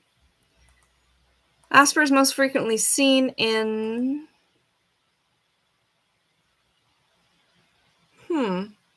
I'm not sure. I thought they were all equally susceptible to it. I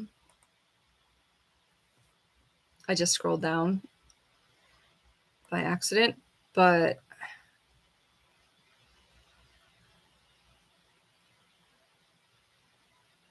I don't think I would have guessed this right.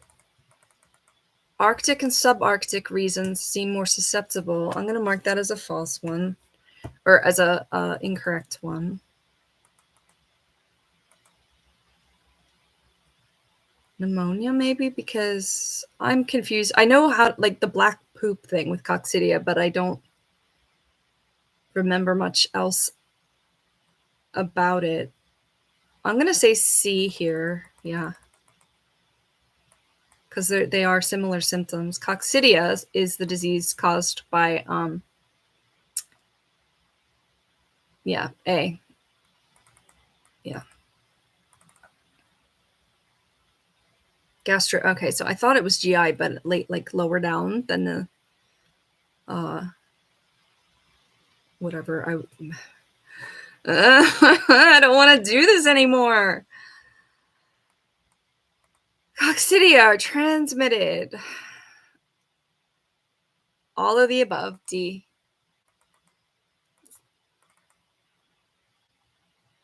I think coccidia is something that they can get from chickens, like being on the ground where chickens were. As with any disease, treatment for coccidia should be entrusted to the yes, true. Obviously. The mutes turn black. Remember, it was like, I know that's the black poop. I mean, there should be a dark spot in the poop, but flecks of red appear in your bird's mutes. A few days later, the mutes turn watery and black. Coccidia A. This must be the coccidia section. Notice, oh, it's not cheesy cream yellow growth. That's always Trichomonas. Yeah, these are important to know. Hopefully you'll never need to, but they're important to know. Raptor can become infected with Trichomonas by, I didn't look at it. Yeah, A. I knew it was a pigeon thing. Infections with Trick are self-limiting and raptors recover on their own.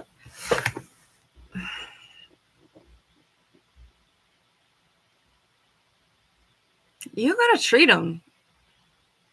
This is false. Yeah. Birds go down fast when they're sick or even like bleeding, injured. Like, you gotta be on that. It just says it up here. 10.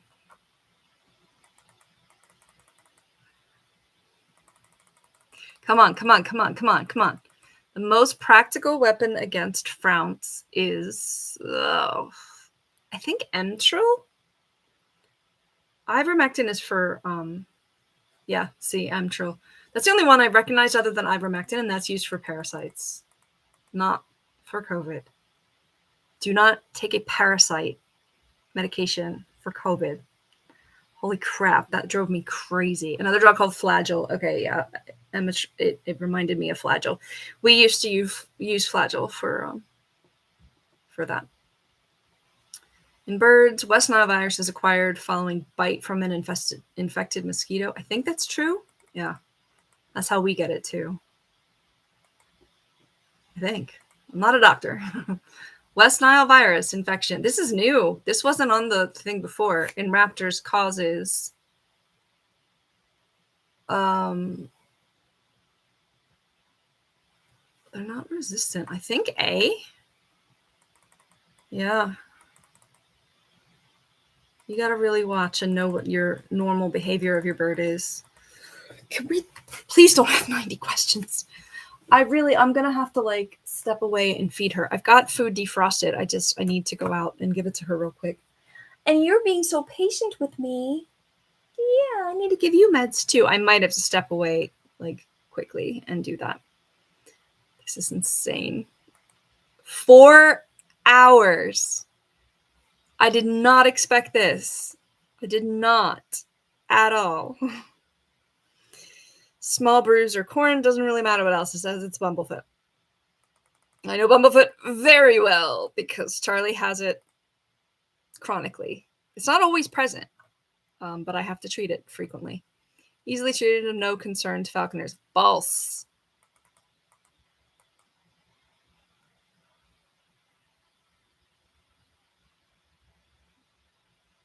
Yeah, we get to stage 3 according to this here with her. Sore appears in the center of the irritation. It doesn't necessarily mean the center of the foot either. Foot swelling and training